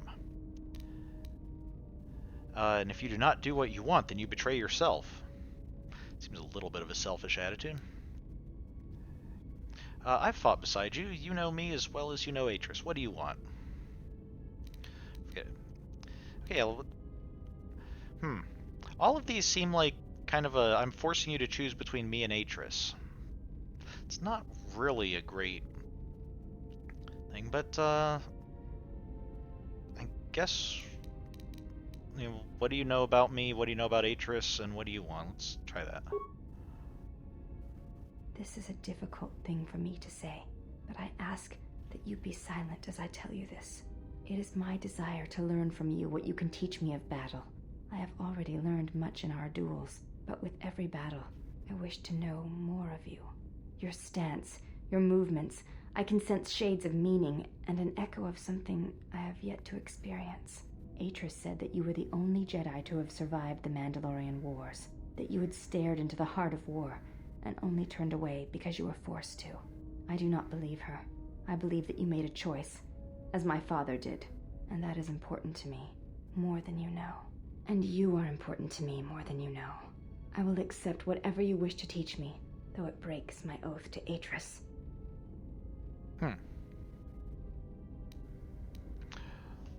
Okay, well, let's see if we can go without actually breaking the oath if we don't make you a Jedi, maybe. So, have you thought about your heritage? Or I want to talk to you about your mother. You know, we already talked about her mother. What about your heritage? I have thought about what you have said, of my mother, of my bloodline. There is something I would ask of you. And so it ends. I want you to teach me the ways of the Force, to become a Jedi Knight like my mother. If I were to train you, then I might harm you, and I would not wish that. I am not a Jedi Knight. Ask it of Atris. If you do this, you'll break your vow to Atris. I will not train you as a Jedi, but only in the ways of the Force. The Jedi are dead. There is only me and the truth I bring. Yes, what about, how about if I don't teach you as a Jedi, but just in the ways of the Force? That is all I wish. I want to feel what my mother felt for my father, what ran through my mother's veins when she was one with the Force. I wish to hear what my mother heard as she fought the Mandalorians, until the moment she died on Malachor 5. Okay, then know this. You have the makings of a Jedi Guardian within you, and it is time I showed you that. No, we're not going the Jedi path. You're just a non-Jedi Force Guardian. Yeah. I will not let you down, Exile. I will honor you as I honor the face of my mother. Okay. Taking her first steps on the path to being a non-Jedi Guardian. She will grow in ability as she travels. Okay. Betrayal.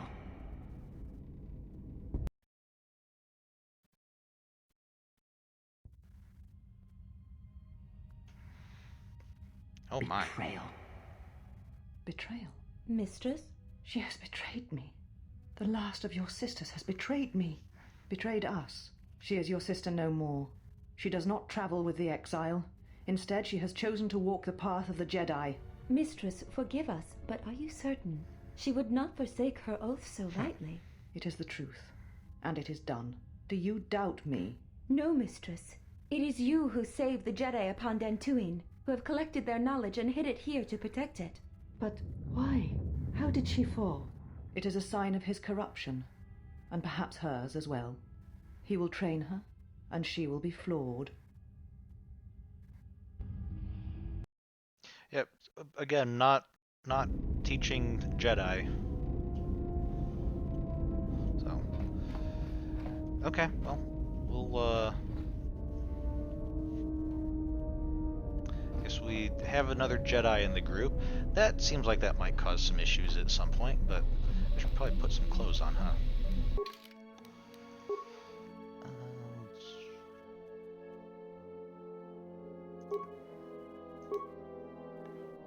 Wait, what's this? We have... This was our current armor that we had. Jalshay Neophyte armor. Charisma 1, Persuade +1, Immunity, Attribute Damage, Immunity, Energy. This is actually a little bit better as far as defense bonus and damage resistance, although the Neophyte armor does not restrict use of force powers. I think normally light armor has a chance of making force powers not work, which might not be the best if we're focusing on using our going the force armor route. So okay. Ubies is the name given to a species believed to exist in the Mid-Rim. The very few who actually claim to have encountered the Ubies attribute these advanced environmental suits to the enigmatic species. Though less useful against conventional weapons, this suit is ideal defense against blasters, flames, and cryobang raids. I'm going to stick with this for now.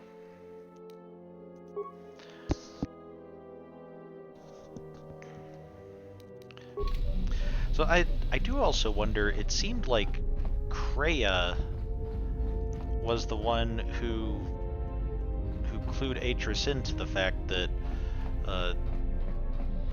the Handmaiden has, in her mind, betrayed her. So that's interesting. Makes me wonder what other connections there might be between Kreia and Atris. I'm going to return to Nar Shaddaa real quick because I think we might be able to help Mandalore there.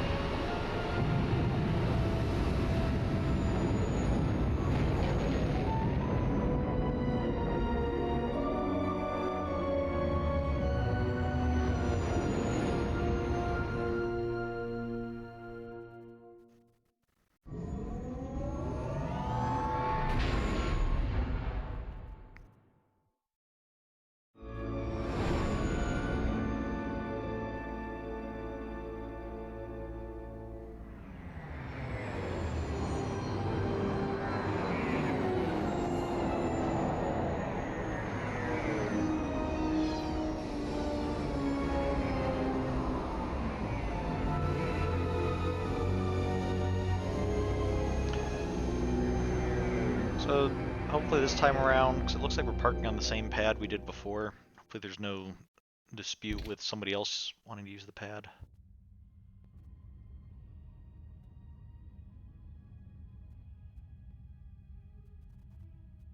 Has there been any word of her? None yet. I do not understand why she displays such disobedience. You know why. She bears the face of her mother.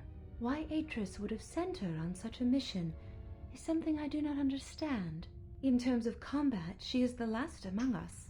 In terms of stealth, she is willful and not prone to disguise herself. Her stance, it has too much passion about it. Perhaps that is why Atris sent her. Perhaps it is an exile of her own.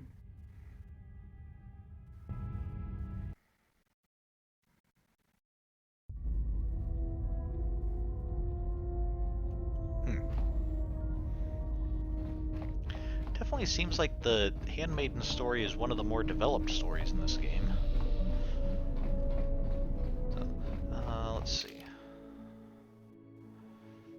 we back up to full light side? I want to take Mandalore with us, 'cause I think there's something we can do with him. And see if we can get more influence with Beodur.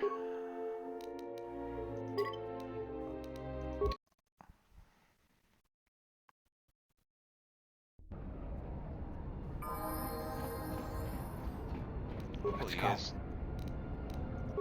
can level up. Okay, unarmed specialist, good.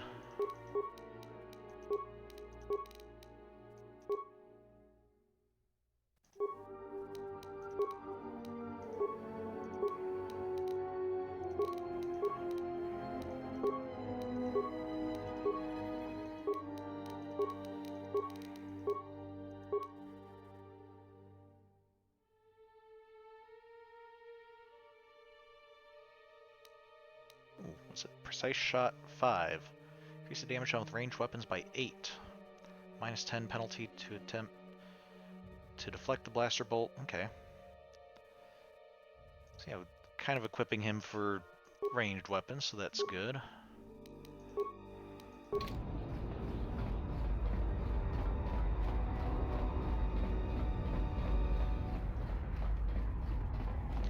Alright, so I think refugee.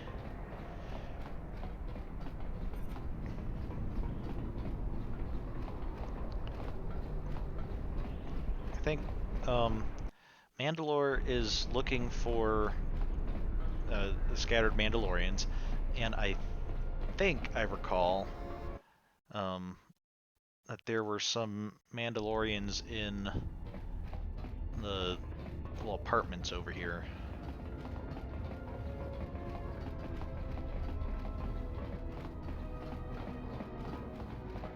I know I read online that there were Mandalorians somewhere on Nar Shaddaa, but probably either here or in the cantina. Let's see. Some thugs. Thought you could sneak up on us, you're wrong.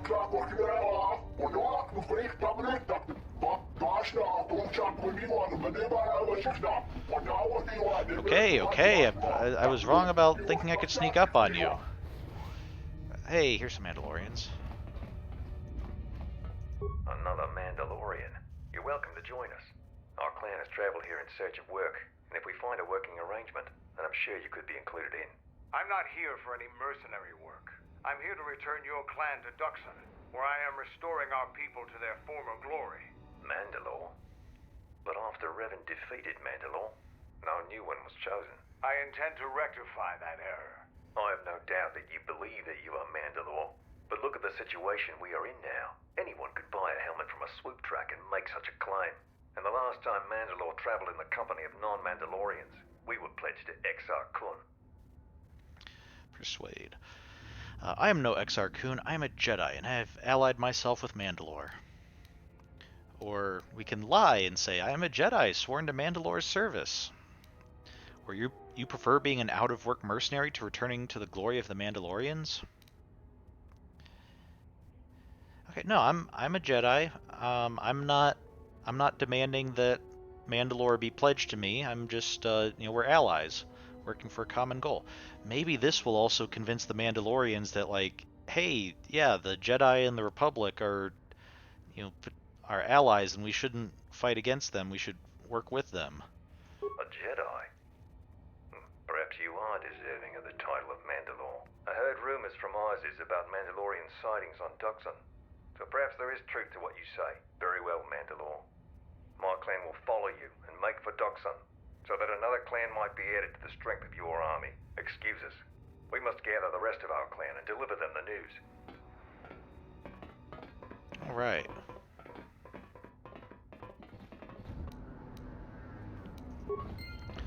Awesome. So we're either, cutting off a potential threat and gaining a valuable ally in the process, or we're making a huge mistake that's going to doom the galaxy to another incredibly bloody war. Either way, it should make for a good story. So.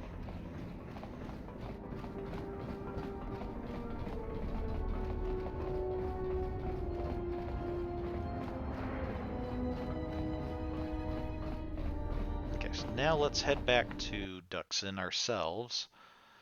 Because I don't know that there's any other Mandalorian groups on planets we've visited so far.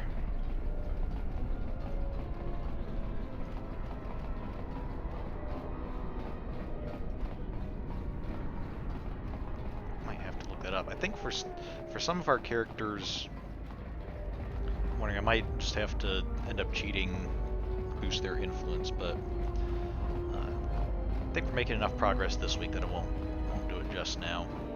See if we can increase people's influence on our own while we continue our story for now.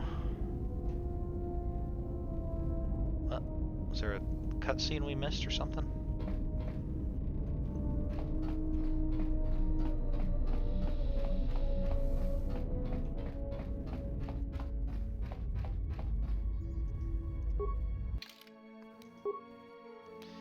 Alright, let's go to Dxun.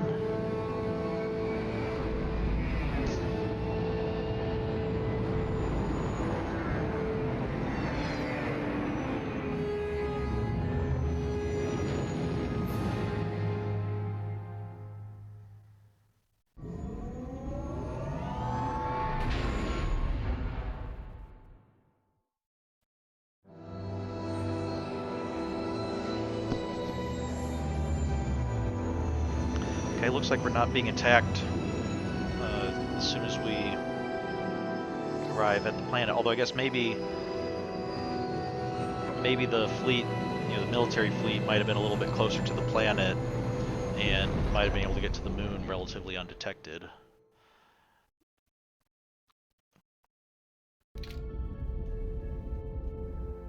Okay, so.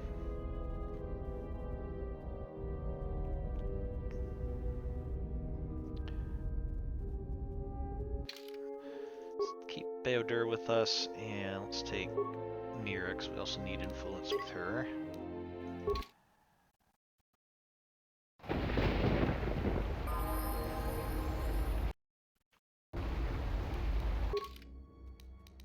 Okay, now we're still not as light as we could be. We need to work off some of that darkness we gained while in the tomb.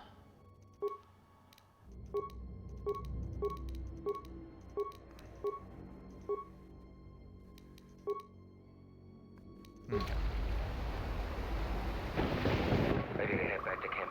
Give the word and I'll take you there. Yes, let's go back to camp. Follow me then. Want to speak to, what, Kelborn? Because he's the one who received my message then? Yeah. A man named KotOR wanted to get a hold of you urgently. He said that the Queen had arranged safe passage to Onderon for you, but I don't know how good their offer is anymore. Did KotOR say what he wanted? Or what's changed? Are they backed out of the deal? Yeah, did KotOR say what he was after? He wouldn't tell me anything, just that he wanted to see you. He said it was urgent, but that doesn't matter now. This morning, General Vaklu met with the Council of Lords and declared that the Queen was guilty of treason. He'll be made regent if Talia and her royal guard are defeated. The military is divided on who to support. Civil war has fallen on ISIS. Okay. How can we help Queen Talia?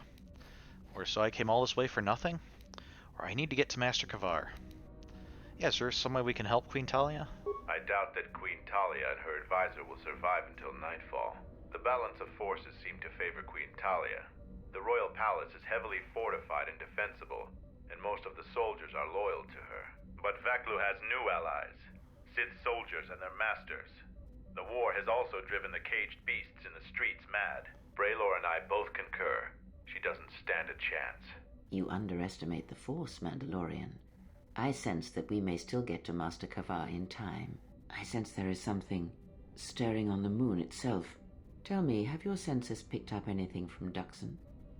Yes, we have. How? We picked up some transmissions from nearby in the jungle. Zuka's satellite relay has also picked up several shuttle launches with old Sith transmitter IDs.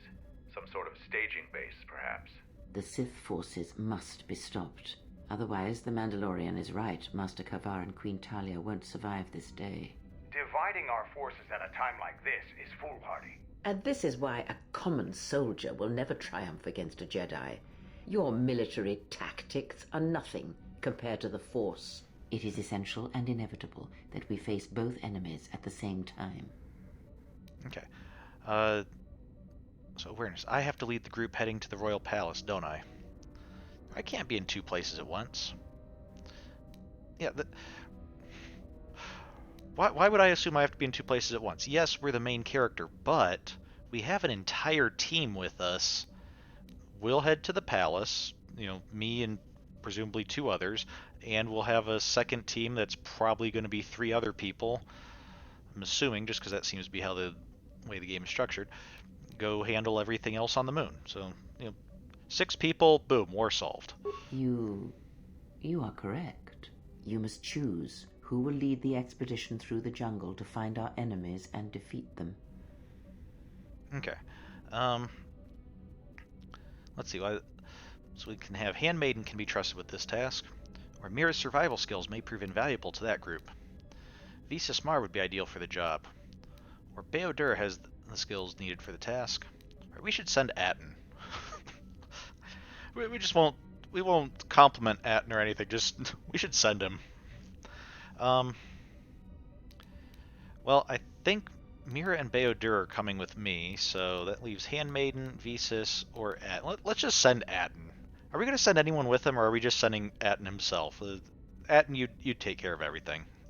Hacking through beasts and jungles? That sounds like a job for me, as usual. You should send 2 others to go with the leader. Who else will accompany the expedition? Okay, Handmaiden can go with him, sure. So be it. And who else? And, go to T3. Ooh, HK47 would be a good choice. Or should we send Mandalore? I think HK47 is going to want something to do. Let's. He's been cooped up on the ship too long. Not the most subtle choice. Now, are you certain of your choices? I agree. It's not a subtle choice, but I think it should be effective. So Atten, Handmaiden, and HK, yeah. Mandalorian warriors will go with you to find the enemy camp. Just let me know when you want to head out. If you need supplies, talk with Kex. After you get into the jungle, you might not have another opportunity to stock up. Let me know if you want to go now. Okay. I'm ready. They should head out now. Or I still have things to take care of. No, I think we're pretty good. As you wish. Mandalore has arranged for special transportation to get to Isis. Oh, there's some other giant statues. Finally, we're close to our objective. I sent the rest of my men to secure the trail behind us. My troops will keep the path to the Mandalorian camp clear. Ahead lies the enemy. I can follow you a little bit further, but then I will set up command and control for my unit in the field. So lead on. Okay, let's Ready. Handmaiden some clothes first of all. What was she wearing before?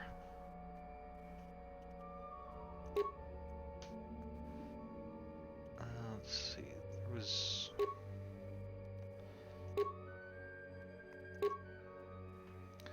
What are her stats? Dexterity.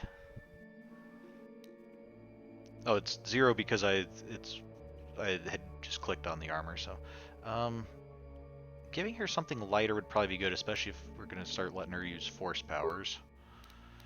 Totally non-Jedi force powers. Although this heavy armor let's dexterity bonus. That would be good.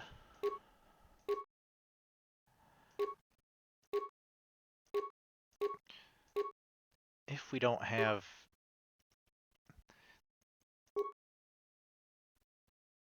Oh, she doesn't have... She actually needs to level up as a Jedi first, I guess.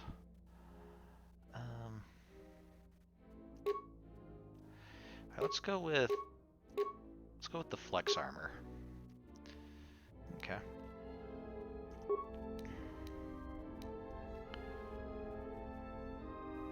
And let's see what feats she has. I know she's pretty good with unarmed, but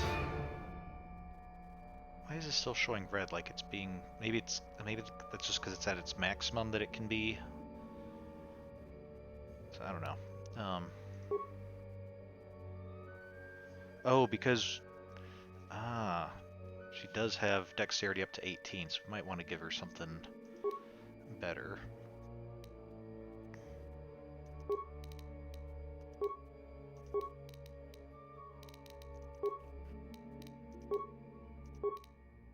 Okay, so she's going to get weapon proficiency, lightsaber, Jedi defense, force jump, Jedi sense. So that we have some more force users, let's go ahead and get finesse lightsaber. And what this will do is, I'm not sure how much better, she might even be better unarmed than with a lightsaber, but we'll have her use a lightsaber anyway. And, let's see.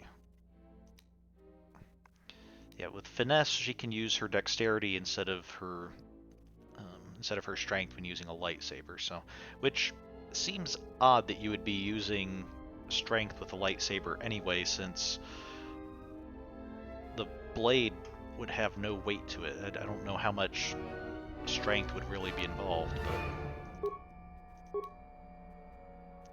okay, healing's a good one. Force deflection. Well, you're gonna have a lightsaber, so you don't really need that. Let's have lightsaber throw. That'd be a good one. Throw a lightsaber allows the character to attack a target at range by throwing a lightsaber, guiding it with the force. The target must be at least 5 meters away. It always hits. Damages 1 to 6 for every 2 levels of the attacking character.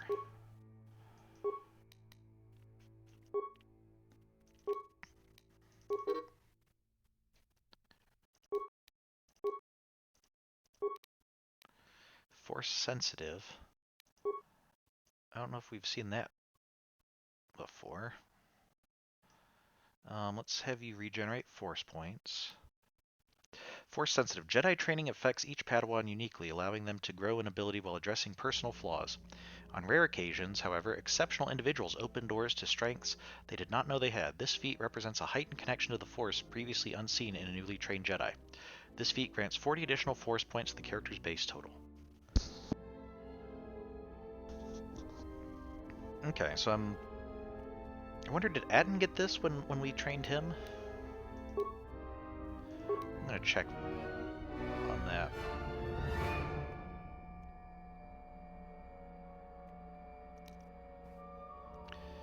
Okay. So this can hit multiple targets, up to 3 separate targets with a single throw.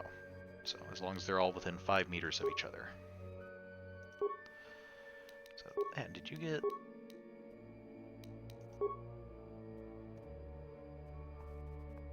No, I don't see that he did, although we also haven't leveled him up as a Jedi yet. I'm guessing what that feat is. I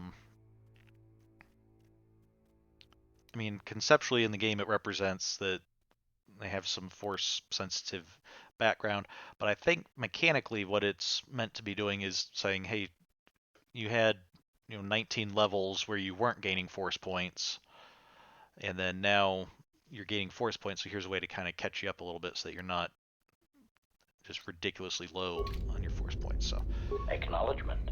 Okay, I need to read the rest of you. Oh yeah, we also needed to swap out her armor for something that will work better with her dexterity.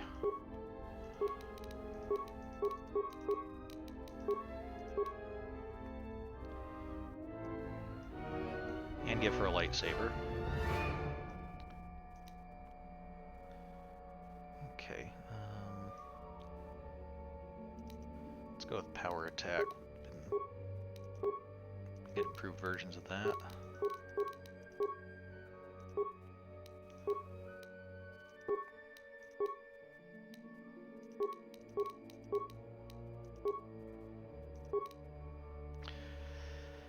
Okay. So he's a Jedi Sentinel, I believe, instead of a Jedi Guardian, or non-Jedi Guardian. So he gets weapon proficiency lightsaber, Jedi defense, force immunity fear, and Jedi sense.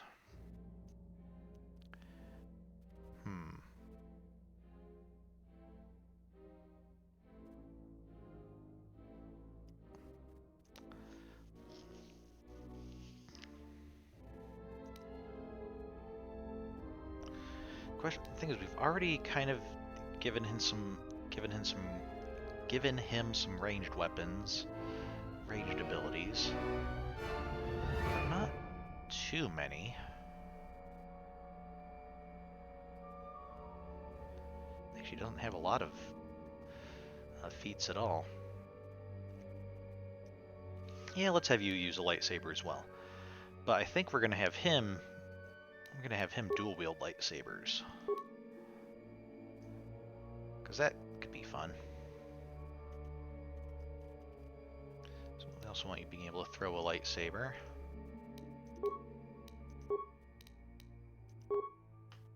Okay, force sensitive. Yep, he gets force sensitive as well. Heroic resolved. We'll have to look and see what that does.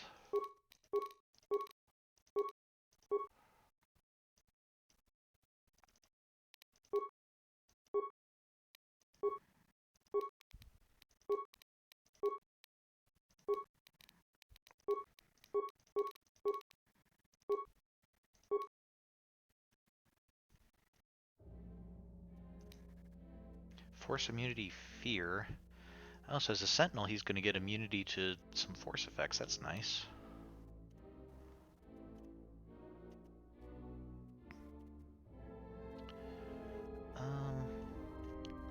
Alright, let's give you 2 weapon fighting. So go ahead and start letting you use 2 lightsabers.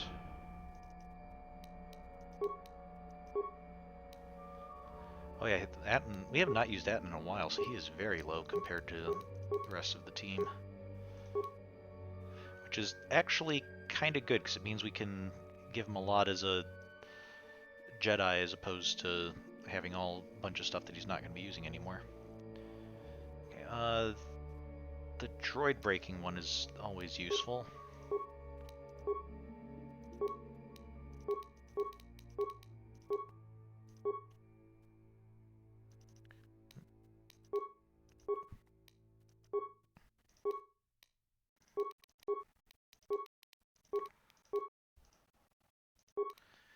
Feats force immunity stun, an unarmed specialist. Jedi has an unshakable connection to the Force and through it to the galaxy as well. No amount of damage or distraction will cause fear or a loss of alertness. This feat is always active. Okay, the previous one was the Jedi possesses an inner calm that cannot be shaken by mere threats to mind or body. The Force grants understanding, which is a shield that fear cannot breach. Okay.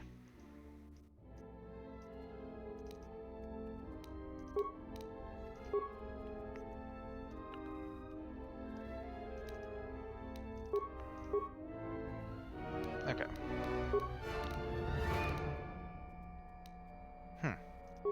Not carrying any weapons on you anymore.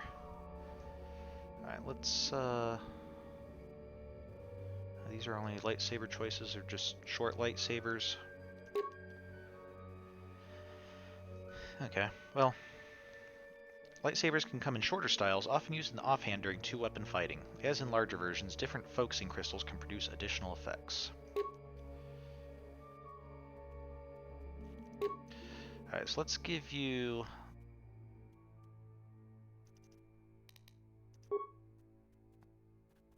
Let's give you blue and... Or was this like cyan and blue, or silver and blue, or something? I don't know.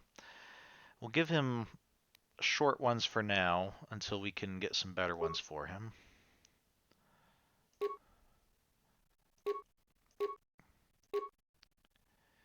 Let's upgrade his Iriadu stealth unit to Defil Mimicker, which just has more stealth and, more importantly, more dexterity. He has 7/7 regeneration 2. That's actually probably pretty good. I don't know we're going to get anything much better for him.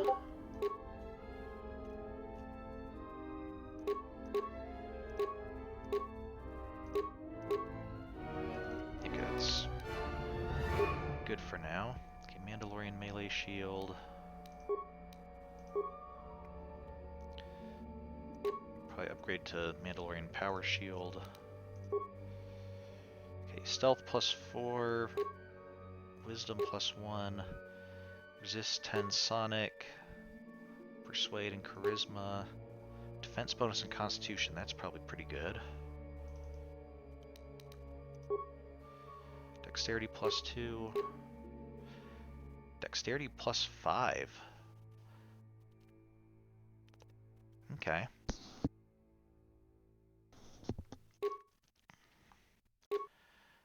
Yeah, that's perfect for Atten.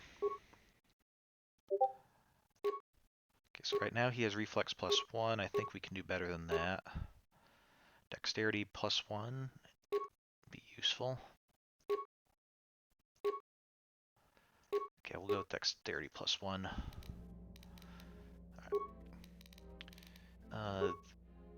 Unfortunately, I don't have any normal lightsabers for you. We'll have to see if we can get some of those, but for now, just use a regular lightsaber. And we're only giving her one because she has the dueling feats that she does better if she has a single one-handed weapon.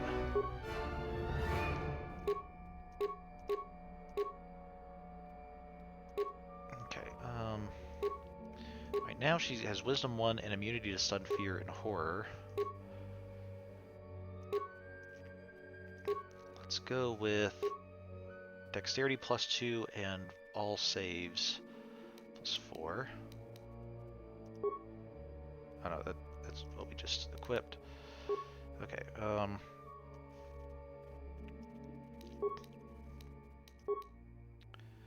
we're gonna want something that's a little bit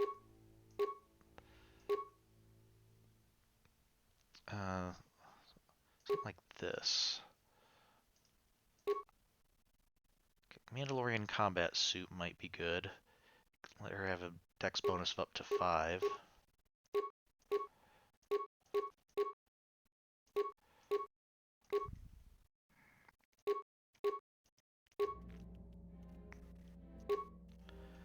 Let's go with that. Okay, melee shield and energy shield, that's good. Dexterity -2, no, we don't want that. She can't have the scoundrel gloves, but we can give her Gelshay meditation gloves. That might be useful. Dexterity +2. Now we might want to give her something that wants even more dexterity because she's now above what that. Let's just give her normal robes because that gives a decent defense bonus. And it's not counted as armor, so shouldn't restrict her ability to use the Force.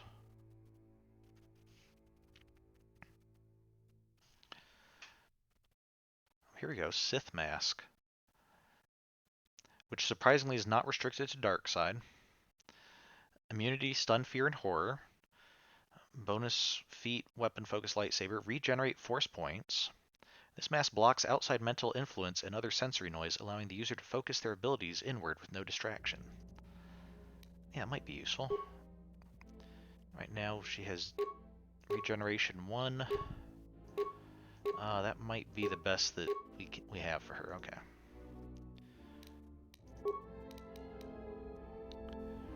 Why did we? Oh, we might have taken your weapon to give to someone else at some point. Okay. I'm pretty sure he's... Yeah, blaster rifle, so that's what we're going to want here. Mandalorian assault rifle.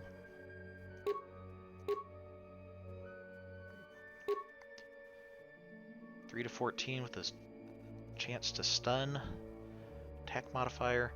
I don't know if this is already upgraded or not, but if it's not, This could be useful.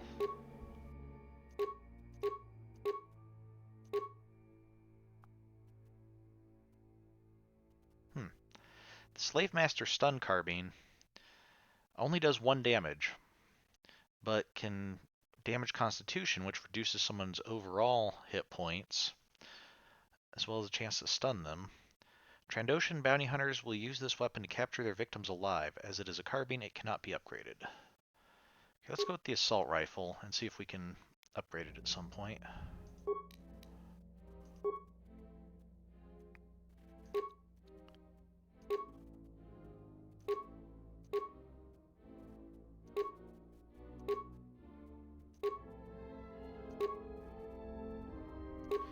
Okay, that's his reusable shield.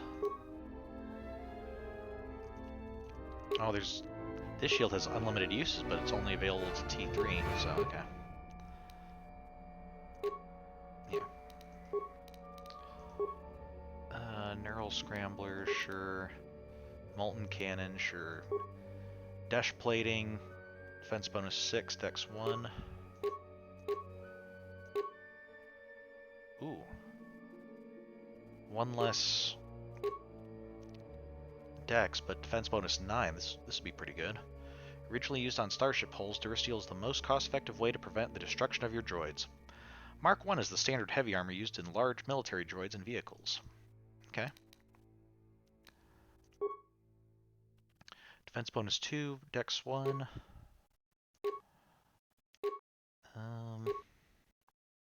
It's the same thing. Yeah, we have some skills, we have some saves. Attack modifier just against humans. I think this is our best bet at the moment. Another useful one, droid self-sustaining unit that's only useful by T3.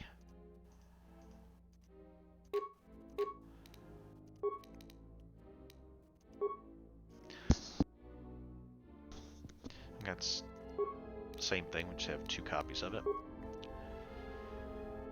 Okay, so fighting upgrade. We have attack, defense, and skills.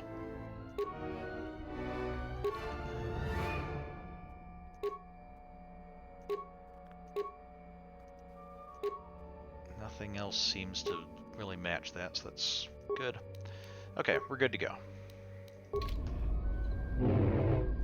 Okay, so there's cyan and blue are Atton's lightsaber colors. Alright. I'm sure this will go very well, seeing as how 2 of the members here are now using weapons that they have never actually used before.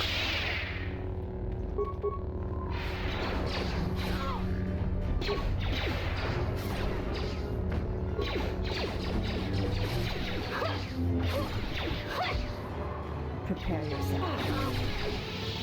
Okay, that actually didn't go as bad as I was anticipating. Okay, good job, team.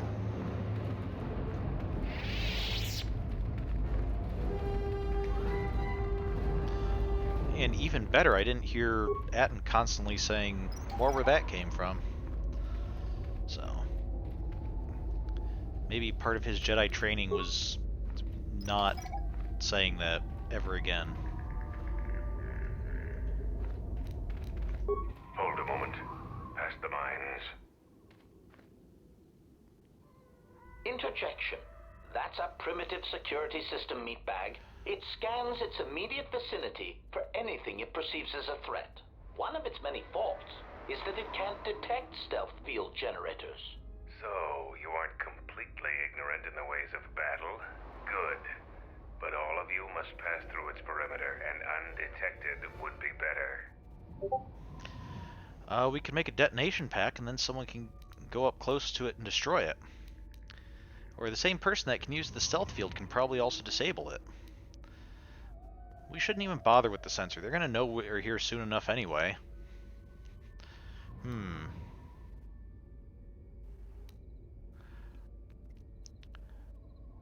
I feel like Atton would be a little bit clever than just like, yeah, let's just go in loud. That HK might do that, but I think Atton would probably want to do stealth. So yeah, let's see if we can have one person stealth pass and then disable it. Avoid the mines. If If any of the ones close to the sensor are detonated, then we shouldn't even bother. Okay, so can I...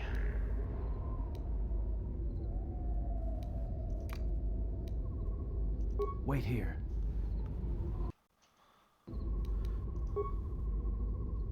Can we recover mines while stealth? Okay. Okay, we can. Good.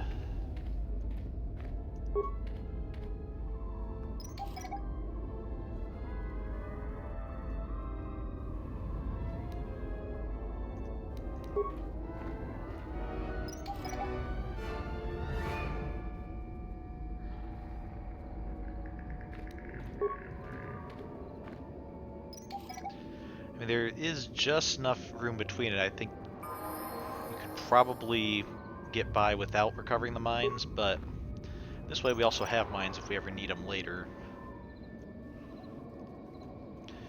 Don't use them a lot, but sometimes they can be helpful against particularly tough bosses or something. Just lay a bunch of mines, then trick them into walking into them.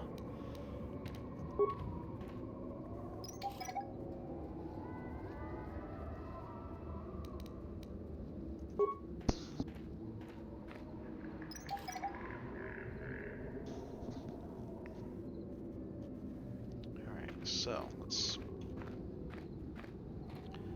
deal with this thing. Okay. Perimeter sensor appears to be active. It hums quietly. Demolitions. Use a detonation pack to destroy the sensor. Okay, so we're just destroying it anyway. Demolition charge has permanently disabled the sensor. You can pass through this area undetected now. I mean, unless somebody notices, like, hey, our sensor that we had doesn't seem to be picking up anything anymore. It's almost like it's destroyed or something.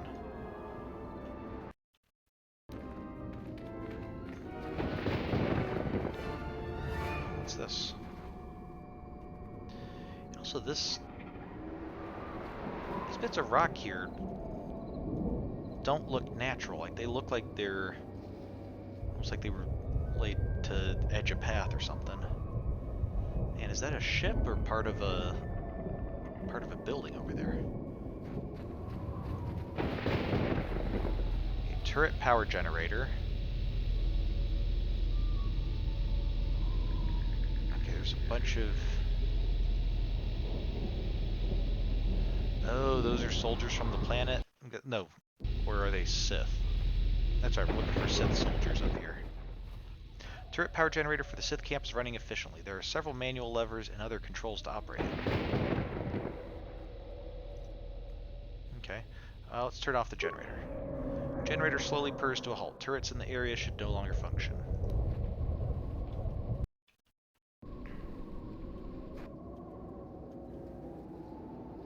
Here's a boma. I think we should take care of these guys before we start trying to explore this area. Otherwise they'll just see us anyway.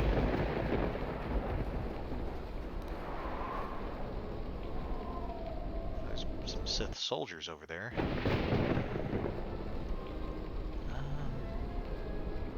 Let's go. Intruders, kill them!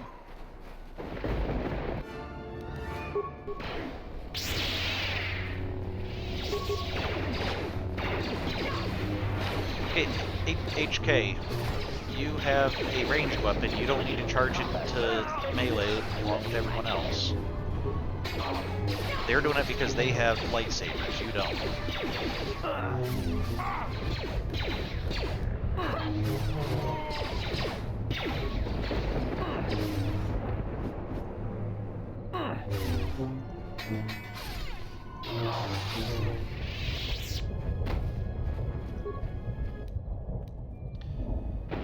Let's try slicing this computer. Let's look at the security cameras. We have one for base camp. Okay, that's where we are. Minefield. Okay, that's where we were. They had a camera on the minefield and they couldn't even detect something was going on. Okay. Officer or system commands. Load area schematics. Sure. Get something out of here at any rate. And officer logs. Log 25403. This is my first day on Dxun. My predecessor displeased our masters and was dealt with. The fool let Kernox through the perimeter. The Sith don't tolerate any failure. I'm the 5th captain to command this base camp. The camp sits in the shadow of a tomb. My subordinates say that the body of an ancient warlord named Freedon Naird lies inside. We don't know why we're here. We sit and make sure that no beasts come into our camp, and especially that they don't reach the tomb itself. A bleak assignment. Signing off. Okay, so I guess the Sith were sent here. They didn't know why they were sent. We know that, or presumably we know, it seems to be the case that they were sent to just kind of wait until the forces on the planet were ready to work against the Queen, and then they were to be here to assist, but they didn't go into that knowing that, which is odd that you would have a whole force at the ready and not tell them what they're supposed to be ready for. Just like be on constant alert for the day you get a message that says to roll out, and you have absolutely no preparation, no planning of what you're going to be doing because you don't know what your role is going to be at all. But, okay. Let's access log 255-13B. This jungle feels similar to Korriban before it fell after the war. Everyone is on edge. Executions for infractions are commonplace here. 50% more than my previous command. There's a bloodthirstiness to the jungle. The beasts here continually assault our mined perimeter. We've had to replace the minefields 4 times so far. We received more equipment and more men today. The equipment went straight inside the tomb. As usual, I have no idea what it contained. We're expecting more Sith to arrive any day. They want us to capture one of the beasts for them. No explanation. There never is. Signing off. Okay.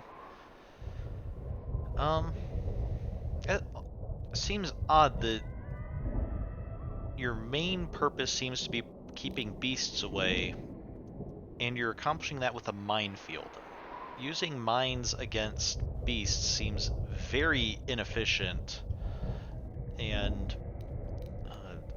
overly costly, but oh well, it's not my defense budget, I guess. So, access log 255-33. Coded messages from orbit and from Onderon. Some sort of conflict is brewing. I think we have a ship in orbit. We're on full battle alert against what they won't say. A Sith Master said something about a disturbance in the Force. Well, what does that even mean? How do I prepare for that? From his tone, the threat is serious. Put a double shift on monitoring the aerial sensor grid. The only thing that could worry our masters so much has to be a drop-ship invasion from the Onderon military. We will be prepared. The Sith said soon we'll have reinforcements. When I asked for details, he said it was a surprise. I hate the ones with a sense of humor. Sith jokes are rarely pleasant. Signing off. Yeah, overall the Sith approach seems to just be that they're going to get a bunch of their troops killed from being completely unprepared.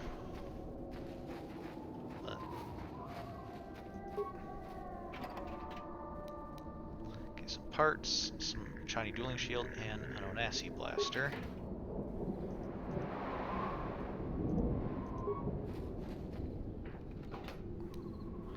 Hyper-adrenal alacrity. Oh yeah, we downloaded schematics for the area, so... Oh, we actually can't... Looks like we can't go on most of the field. We can go towards the ancient tomb. Okay, I guess that must be about where our ability to travel stops.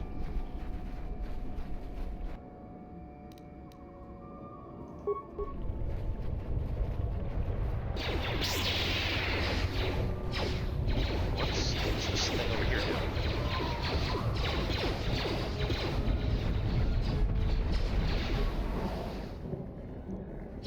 Several manual levers and other controls. Oh, this is a droid power generator. Yeah, we don't want droids attacking us. Okay, running over here while we were still fighting may have been a mistake.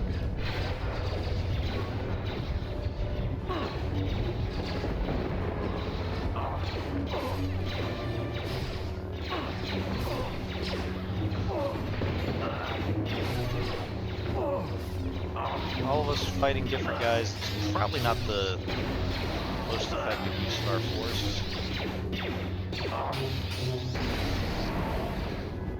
Okay, Handmaiden's just managed to clean up everybody though, that's good.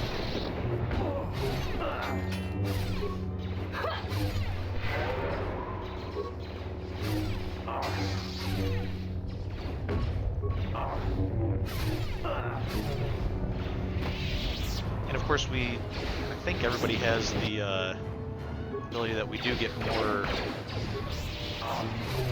Oh, hey, there's droids there, so it was good that we shut them down. Oh, Dark Jedi Apprentice, how is this gonna go?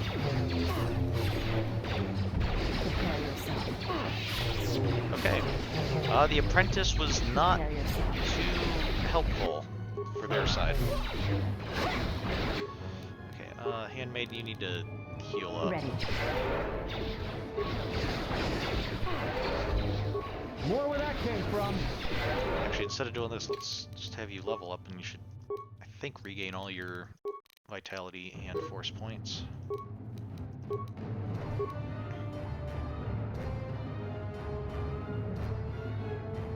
Wait, you were using 2-weapon fighting? Yeah, but then we gave you Master Dueling, so... Okay, well... I'll just swap those. Or we'll not have you do the 2-weapon fighting thing. We'll have you stick to the single weapon.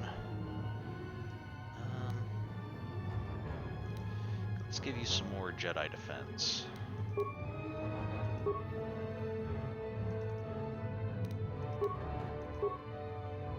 Okay, now doesn't regain force points, just regains hit points. So, okay. Just say the word.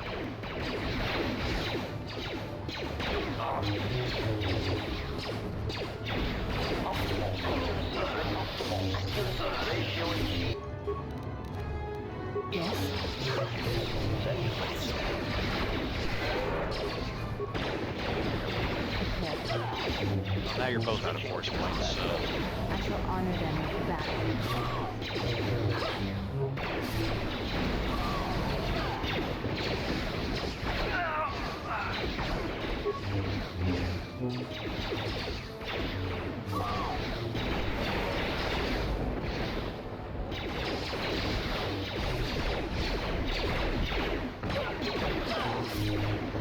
Oh, sure are a lot of Sith up here.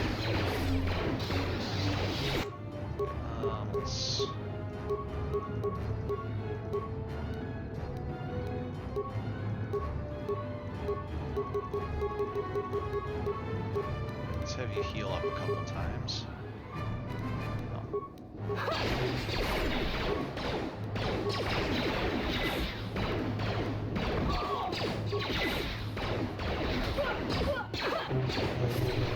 Etten, you could do something besides just stand around. So I actually attack someone. I hear you. Oh, I accidentally used the life thing on Atten instead of myself because I thought just clicking on it would do it. But of course, that's when we're alone. When we're in a group, we click on it once and then click on who we're using it on. So, okay.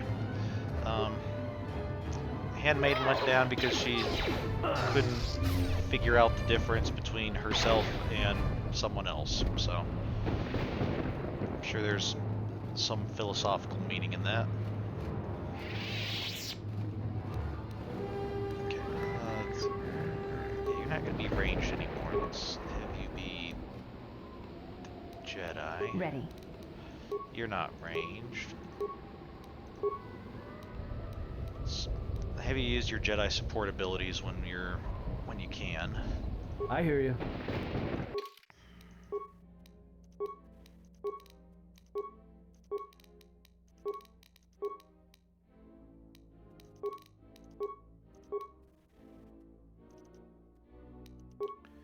And we do want to have the dual wielding.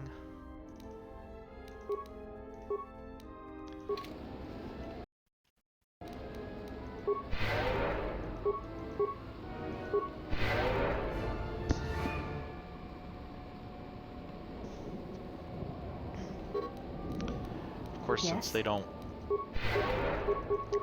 have high wisdom, or at least not a high wisdom score, you're not going to get as much benefit from this. And of course, they can't heal HK at all. So I hear you. all right, let's go see what's in this tomb. We get to explore yet another tomb.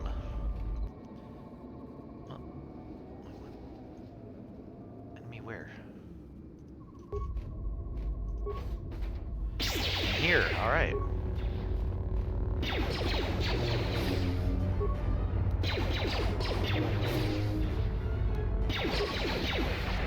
Prejudice set to maximum.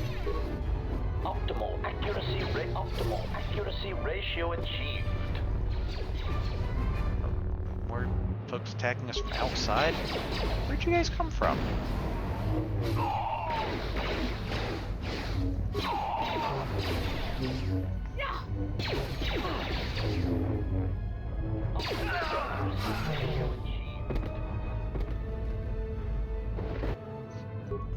Dark Jedi Apprentice was over here.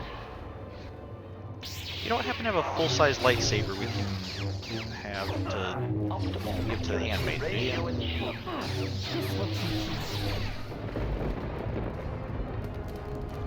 Hey, almost missed this. Okay, Mandalorian power shield, good. There's more? HK this way.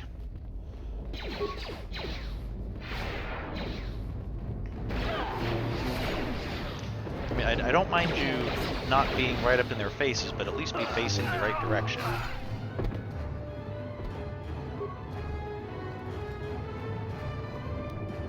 Ion grenades and an Ichani dueling shield.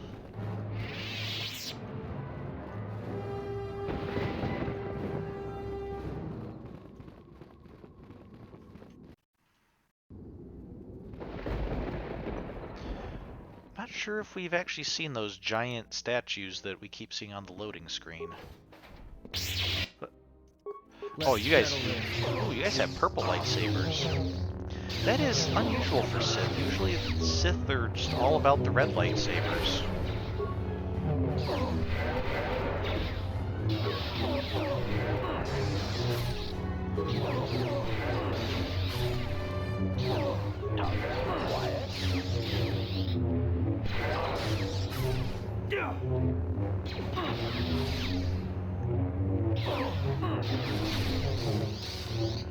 I'm not sure.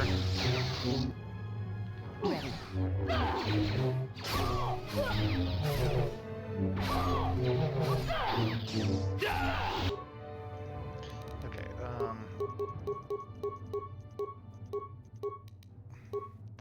don't know if I'll be able to heal up enough to make it worth it, but let's go ahead and try.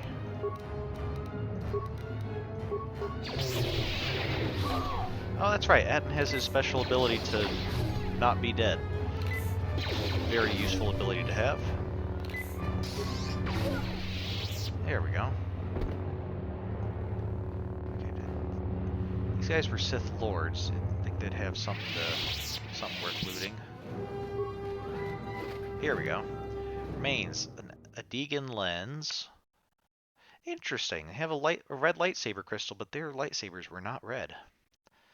Corellian power suit, and crystal stygium. Okay, so we got a couple crystals and some lightsaber components. Mandalorian power shield and Telgorn Jolt Cell Mark II. I think that's maybe also a... Because I think lightsabers only have the... They only have crystals, don't they? What was this? Corellian power suit. Okay, that's heavy 10 plus 1, strength plus 2. Essentially an improved version of powered battle armor, the power suit employs a system of servo motors to enhance the wearer's strength. Okay. Let's...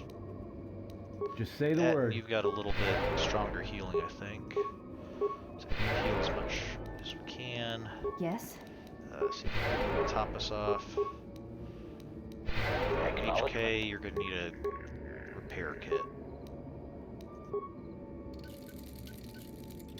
Okay, do we have an advanced repair kit? No, just construction kits, repair kits. We'll save the construction kits.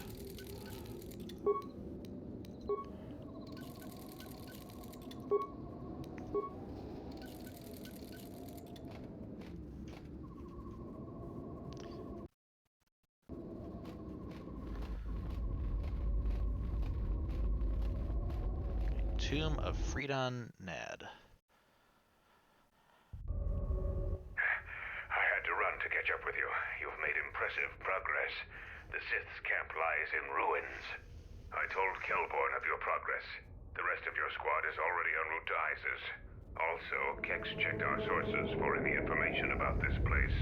Kex believes that this is the tomb of Freedon Nad. We knew it was somewhere on this moon. We had no idea how close it was to our camp. Okay. Who is Freedon Nad? How could you have missed it? Or is that all you know about this tomb?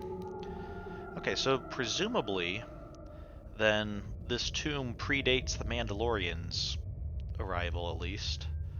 So it's at least from a couple generations before, possibly older. So who is Freedon Nad? Some sort of fallen Jedi. He conquered Onderon long ago and became their king. The royal line is directly descended from him. That part of Onderon history the citizens try to leave buried and forgotten. So yeah, how could you have missed this tomb? It wasn't that far from your camp. Our priority here wasn't exploration. The mission was salvage in force, and to do so covertly. We have successfully pursued those objectives. Zuka didn't have our long-range sensors operational either. If this camp hadn't been sending messages, we may never have found it. Okay, is that all you know? Freedon Nad was a dark Jedi. The stories say he was far worse than Revan and Malak ever were. This place is tainted, and the Sith presence here makes the danger great. I can sense the power from this place. It's like the light abandoned it long ago. I fear the Sith shall be very strong here. I am returning outside. My attention is required to keep the path to our camp clear. Okay, Handmaid, come here. I want to take a look at your mask. Can you... Okay, I want to...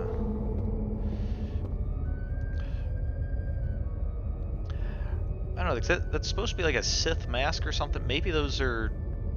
Maybe those have some kind of meaning, but it almost looks like a child made a mask out of cardboard, colored most of it blue, and then just drew some lines on it. Ready. What was that? The Sith mask. Blocks outside mental influence and other sensory noises, allowing the user to focus their abilities inward with no distraction. I don't know. The laughter of anybody seeing this mask would have to be pretty distracting, I would think. But I guess I'm not a Sith, so what do I know? Just say the word.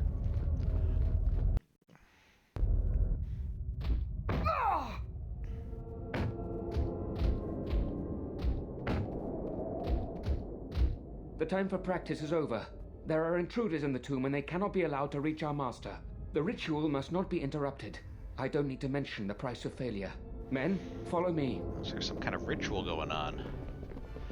So this isn't this isn't just a military staging zone.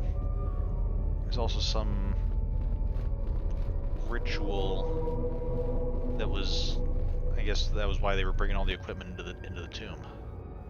Okay, I don't see any Sith that way. I do see a Sith over here.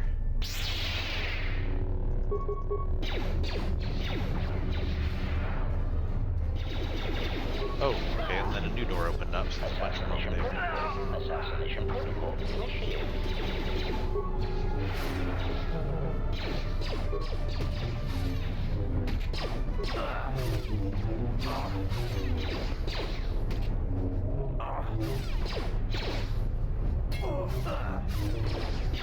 Let us test ourselves.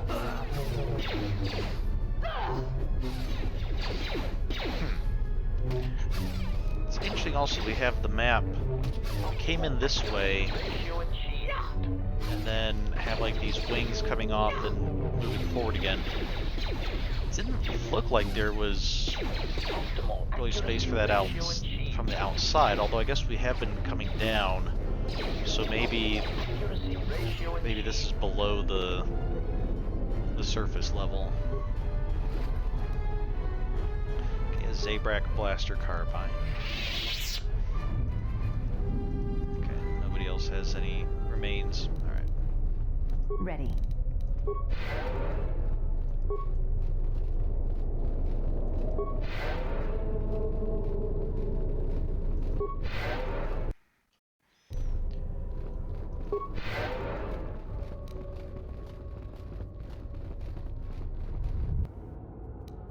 Okay. Oh, these droids aren't deactivated. Where would that come from?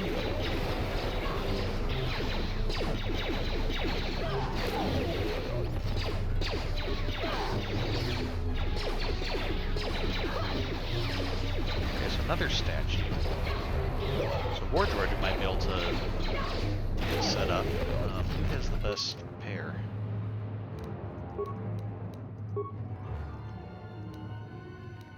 None and none. Okay, HK actually has quite a bit though. Alright, so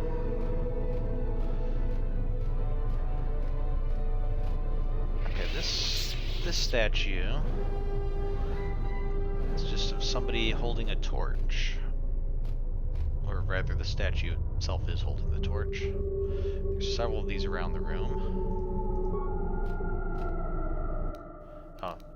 Okay, didn't mean to use the workbench, but alright, since we're here. Let's try upgrading what we've got. Ooh, the Mandalorian assault rifle didn't have any upgrades, which means it can only get better from here.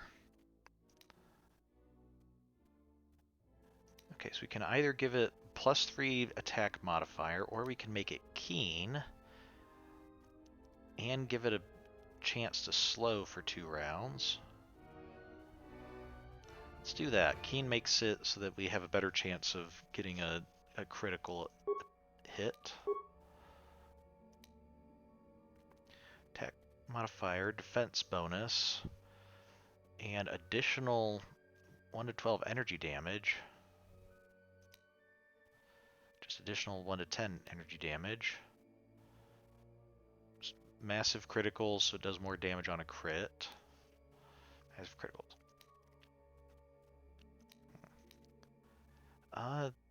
Defense bonus -2, but I think HK is not really in the thick of the fray, so I think this is worth it for getting an additional attack modifier and 1 to 12 additional damage. And then massive criticals 1 to 4, massive criticals 1 to 8.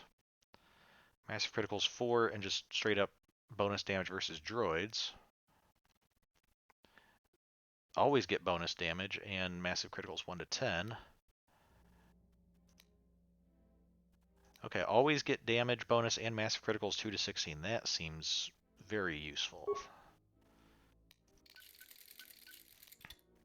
Okay. Oh.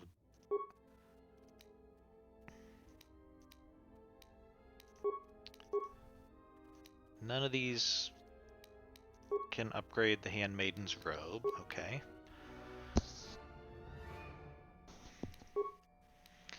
Atten has regeneration of 2. It's probably the best we've got there. Immunity to Sonic and damage resist to Sonic. Let's just give you a straight up defense bonus of 2. That's...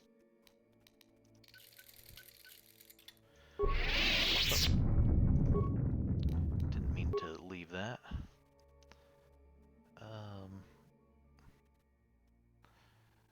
We don't need to upgrade all of the lightsabers. Let's... Because 2 of these we want to replace with better lightsabers, but let's at least upgrade. I think the cyan one will upgrade. Okay, nope, it does. It's crystals and other components. I was thinking of last game. I think it was just crystals. Okay, a fond crystal. Damage does additional physical damage. The strange byproduct of rare impurities bonding during the making of certain alloys in some random external condition. This crystal produces a fiercely burning lightsaber beam. Okay. The other one is Stygium. Dexterity, attack, and stealth. The Stygium mineral can be used to create cloaking effects that foil enemy sensors. In its pure crystal form, it is suitable for a lightsaber. Seems odd to use a lightsaber which is glowing to increase your stealth, but hey, if it works, it works. An Adegan lens just straight up does more damage. Though typically used as a focusing crystal, Adegan is one of several crystals that can also be used to create suitable lightsaber lenses. The modifications require a workbench with adequate tools and a weapon of high quality marked as upgradable. Okay, we don't have whatever that upgrade slot is. Emitter. As it says there, so an energy cell. We can either damage bonus 1 ion, more damage versus droids and massive criticals, or Mark II, which is just straight up damage bonus 1 to 4 electrical. 1 to 4 isn't a lot, I think. Better to just take straight up 1 damage, do considerably more against droids, and possibly have more critical. This power cell modifies the energy output of lightsabers, allowing skilled users to better deliver powerful attacks. Okay, they don't have specific descriptions for those. Okay, and the other lightsabers we won't use for now, because I'm hoping we can get some better lightsabers eventually. Well, what's the... Okay, orange crystal. Let's go ahead and swap that out. Just because we will... I think I like the orange better than the yellow. We'll give the handmaiden can have a nice orange lightsaber. Okay, so now let's... So we can reactivate the droid. We have 30 repair parts. And okay, yeah, we've got plenty of repair. So let's optimize the droid's weaponry, optimize the droid's targeting system, activate the shields, and engage it in patrol mode.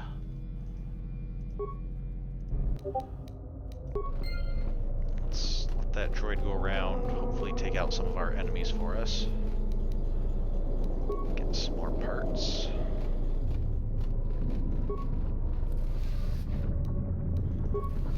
Life support pack. Okay, it's going up the corridor. Dark side energy. This area is strong with the dark side. I've never felt anything like it. If the mission weren't so urgent, I'd recommend we avoid this area completely. The Sith have come here because of this. It's dangerous. You've never felt anything like it. You just learned to use the Force like half an hour ago.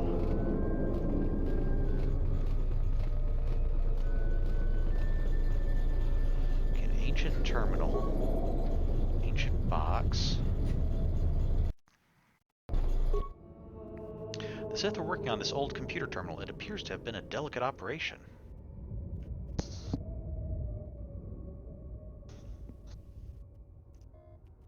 Okay, let's try to repair the terminal.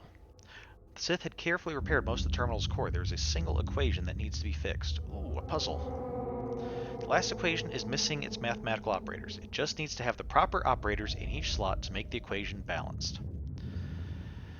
Okay, the equation is 6 blank 2 in parentheses, blank 8, blank 9, blank 1 equals 13.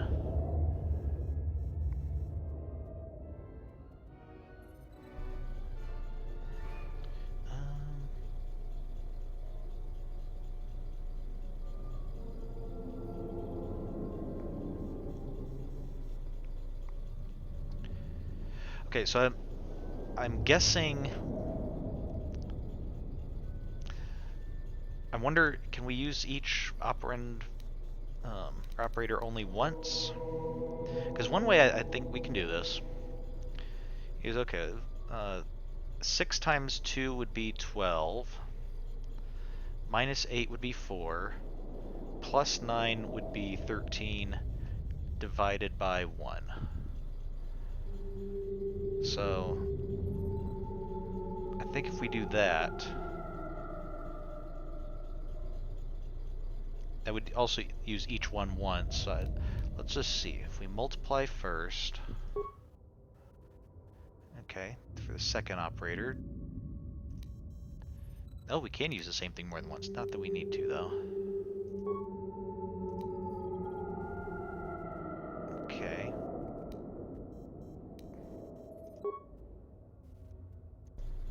And then dividing by 1, 9 divided by 1 will be 9, so it should be... Let's try powering it up. Hey, we did it correctly. Hear an unlocking sound from the container nearby. Alright. What was in the ancient box? A sapith crystal and a green lightsaber crystal. Okay. Let's check out this sapith crystal real quick, see if it's better than what we just put into Atton's lightsaber.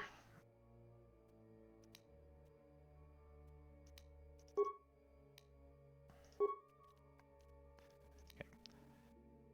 So we have plus physical damage. Sapith crystal is damage plus 3, attack plus 2. That's pretty good.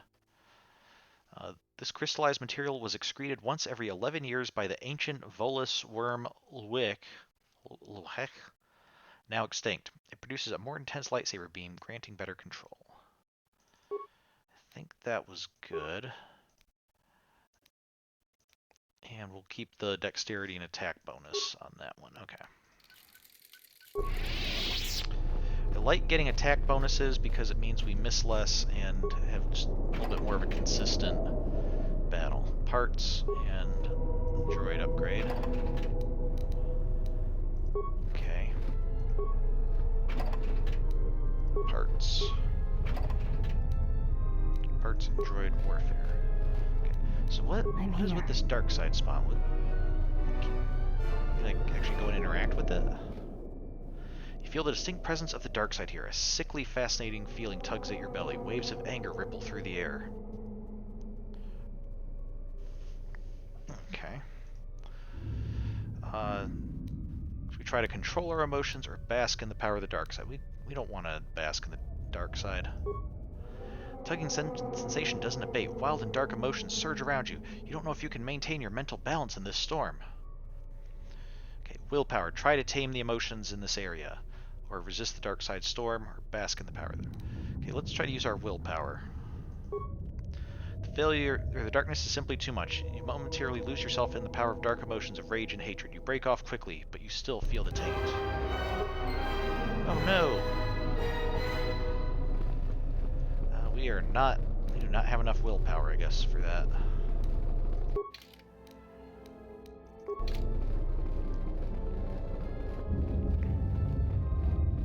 So hopefully we didn't get too dark side from that.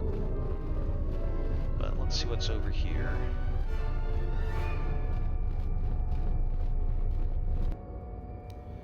Oh, where'd our droid buddy go? Excuse me, have you guys seen a droid that was gonna be killing you all for us? I thought he came this way, but apparently he didn't. Okay, no answer, okay. Fine, be that way. Poison rocket. Optimal accuracy ratio achieved.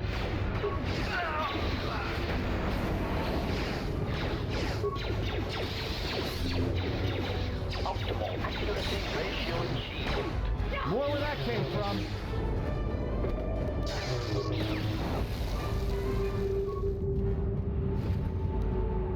Okay, disruptor carbine and some credits.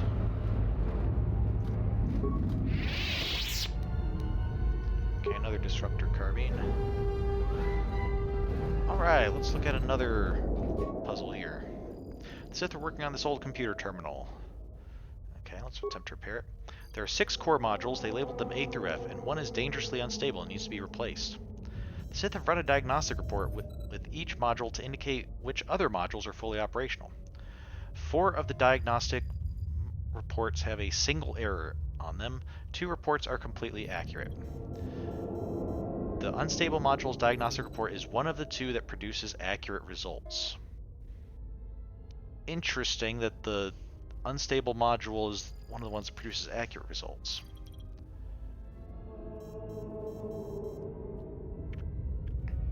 Okay, so the reports are FEB,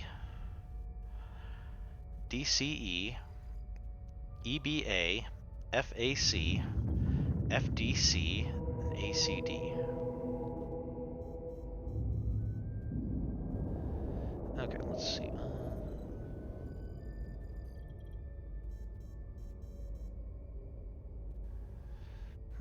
Where to begin on here? So I'm assuming it's saying these are...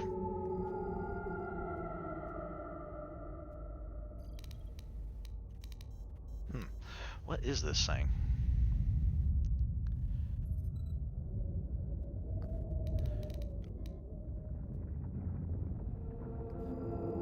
So each one of these has...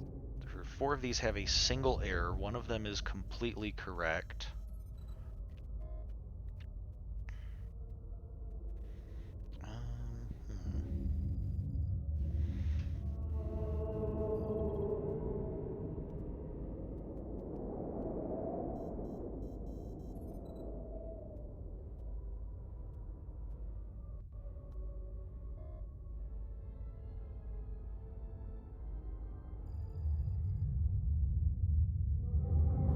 Okay, I'm gonna back out and go again, see if I can get a better see if I can reread the description.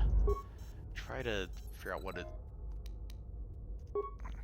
Okay, there are 6 core modules, and one is dangerously unstable and needs to be replaced. Okay, so we're looking for which one is unstable.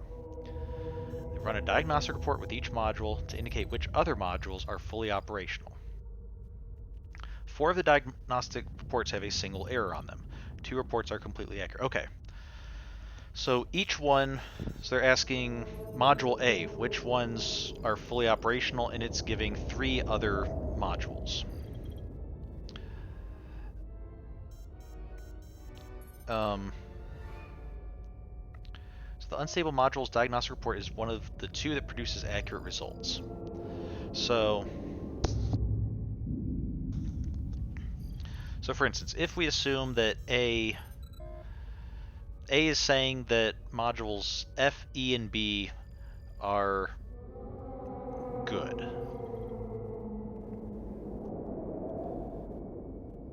Okay. So either one of F, E, and B is actually faulty, or A is one of the 2 that gives a completely correct answer. Okay.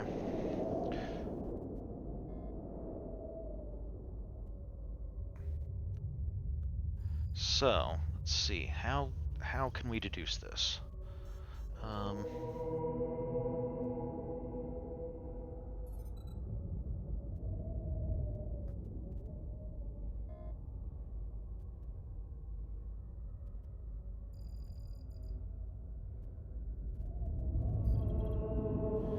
Okay, so let's see.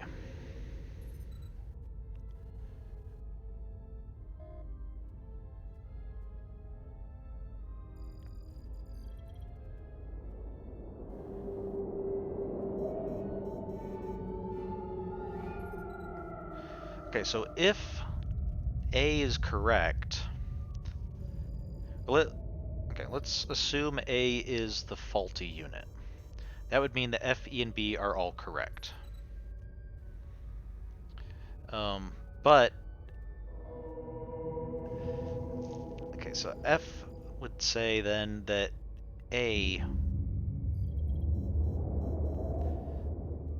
F would be one of the ones. F says that A is a valid one, so it has an error. Okay. Okay, wait. Okay, so if 4 of them have an error, they're saying which ones are correct. Then they have to be, or which ones are not faulty, which means we have to be looking for one that appears 4 times, I believe. Okay, that's. I think I'm way overthinking this. So okay, A does not appear 4 times. B does not appear 4 times. C appears 4 times.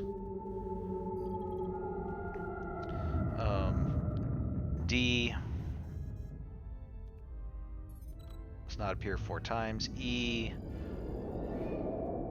does not appear 4 times, and F does not appear 4 times. Okay, so I'm thinking C is the one that has to be replaced because it appears 4 times, so the 4 that are saying that C is valid are incorrect. And that's their single error. FEB is correct because it doesn't include C, and C is one of the ones that's correct because it doesn't list, it's only listing good modules. Okay, so let's try C. Alright. Wow, I was way overthinking that initially. Much easier than what I was trying to do. So, okay. And get out of the way so we can open the box. And get a Pontite crystal. No idea what a Pontite crystal is. Is there a... Of course, there's not a workbench in here, so we can immediately try it out. We'll have to go over to the other side. Broken medical droid. Okay, the droid is now active. It will follow you. If you take serious injury, it will attempt to heal you. Minor injuries, it will not treat. Okay. That might be useful. Still don't know what happened to our other droid, but...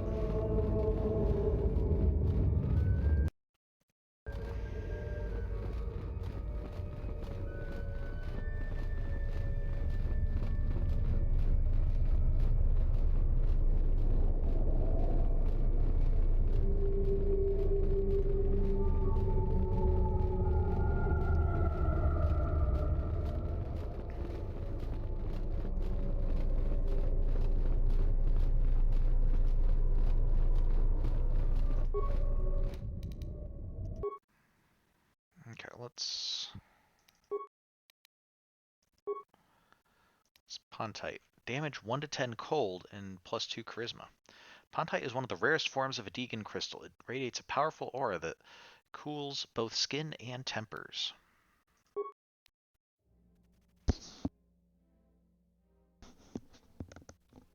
Alright, let's replace this with Pontite. Let's do some cold damage.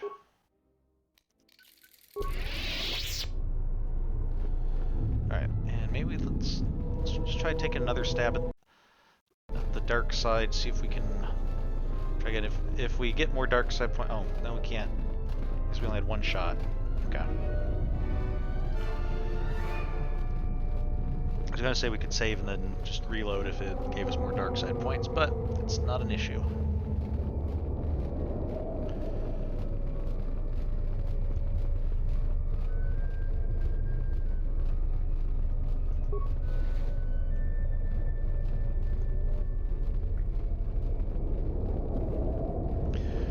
For some reason, I see this and my immediate thought is like a hockey rink or something, seen from above. Oh, there's our droid buddy. Hey there, did you clear out this area for us? Thank you.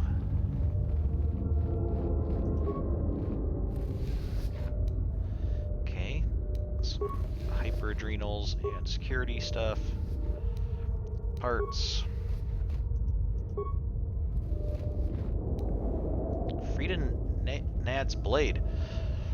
Okay, I was gonna say, like, of course they're not gonna hide any of the good stuff or store it in, you know, just wicker baskets out here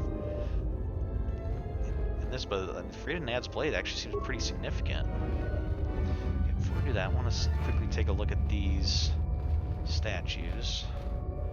Okay, they kind of look like the statues we saw in the tomb on Korriban. The one that, because they're cloaked, they have the shoulder pads. I don't know, maybe it's the lighting is different or something, but the face looks a little bit different. So, okay.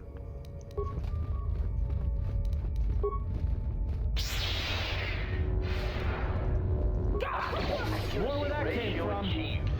More where that came from. Atten, we were so close to breaking you of that habit.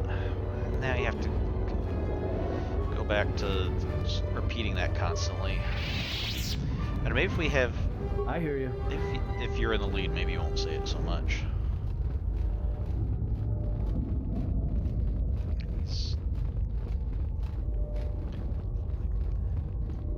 My HK can level up. Acknowledgement.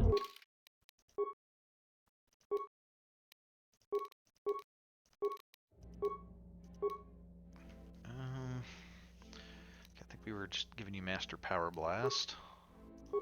There we go.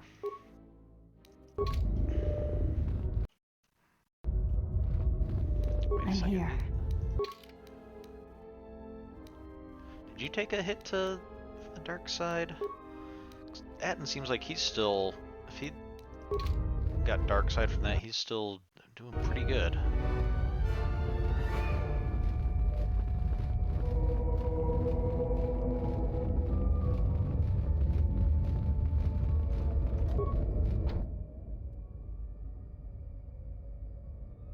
The door ahead is too sturdy to bash down. There's probably a mechanism in the tomb that will unlock it. Okay, it's just the handmaiden running off ahead for some reason. Okay, so... these things seem like they were locked, but is there a way to get into them? Okay, no, we just have to get close enough.